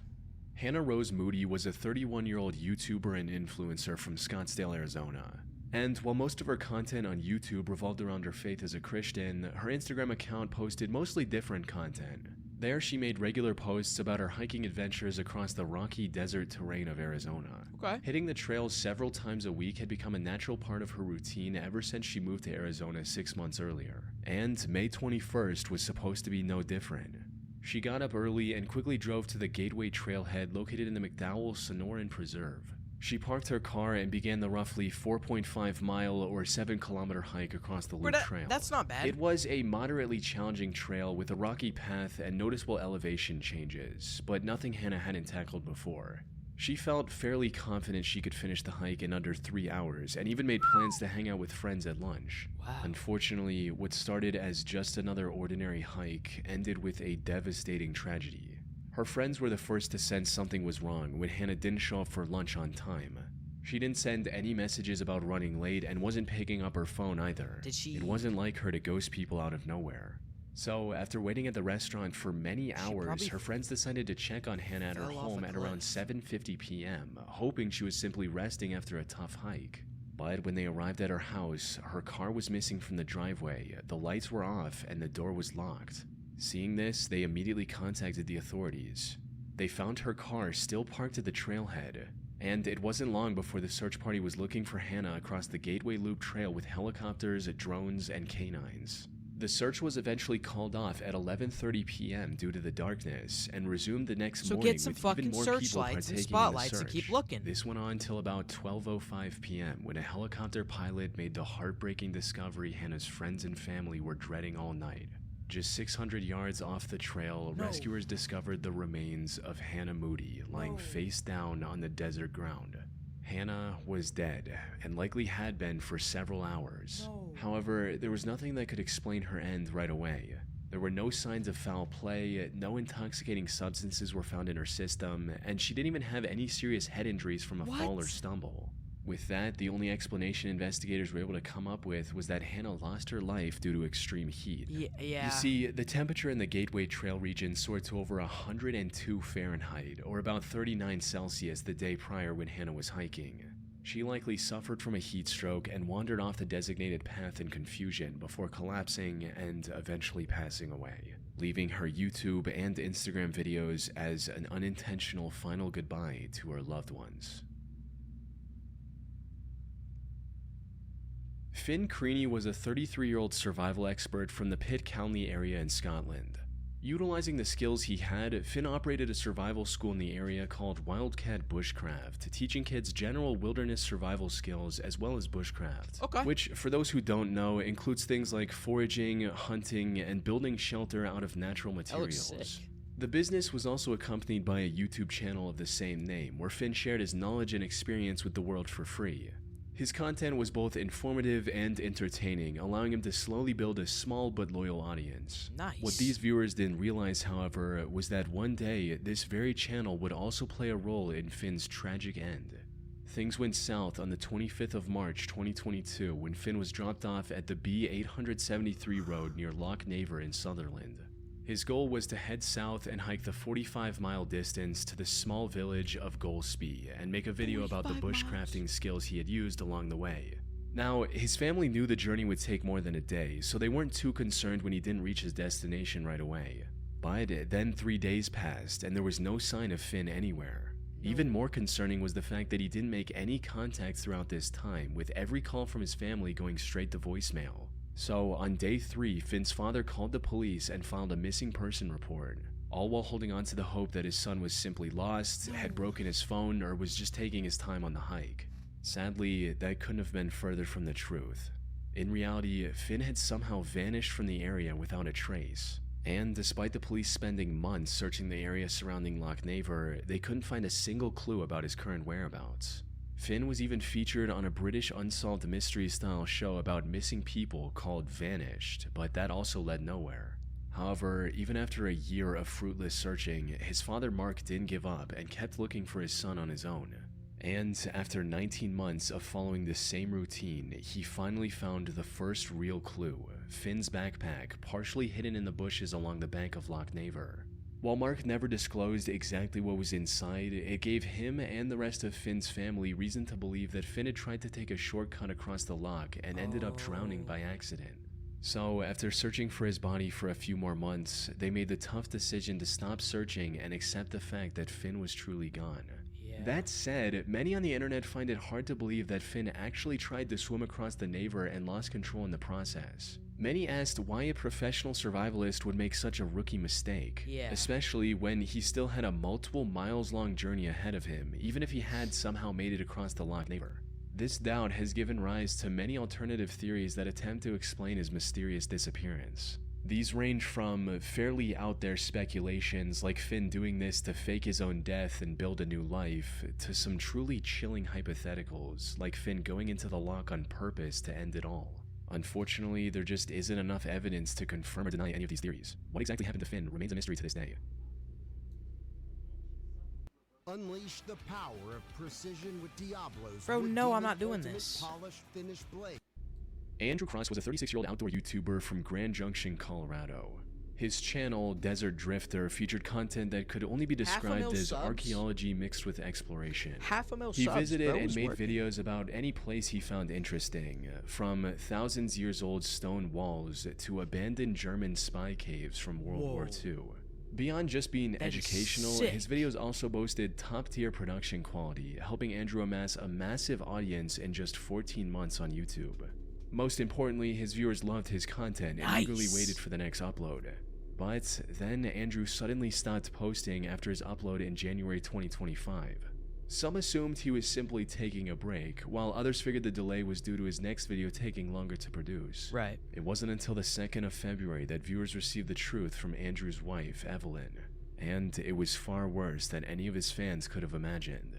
Andrew had gotten into a horrible car accident.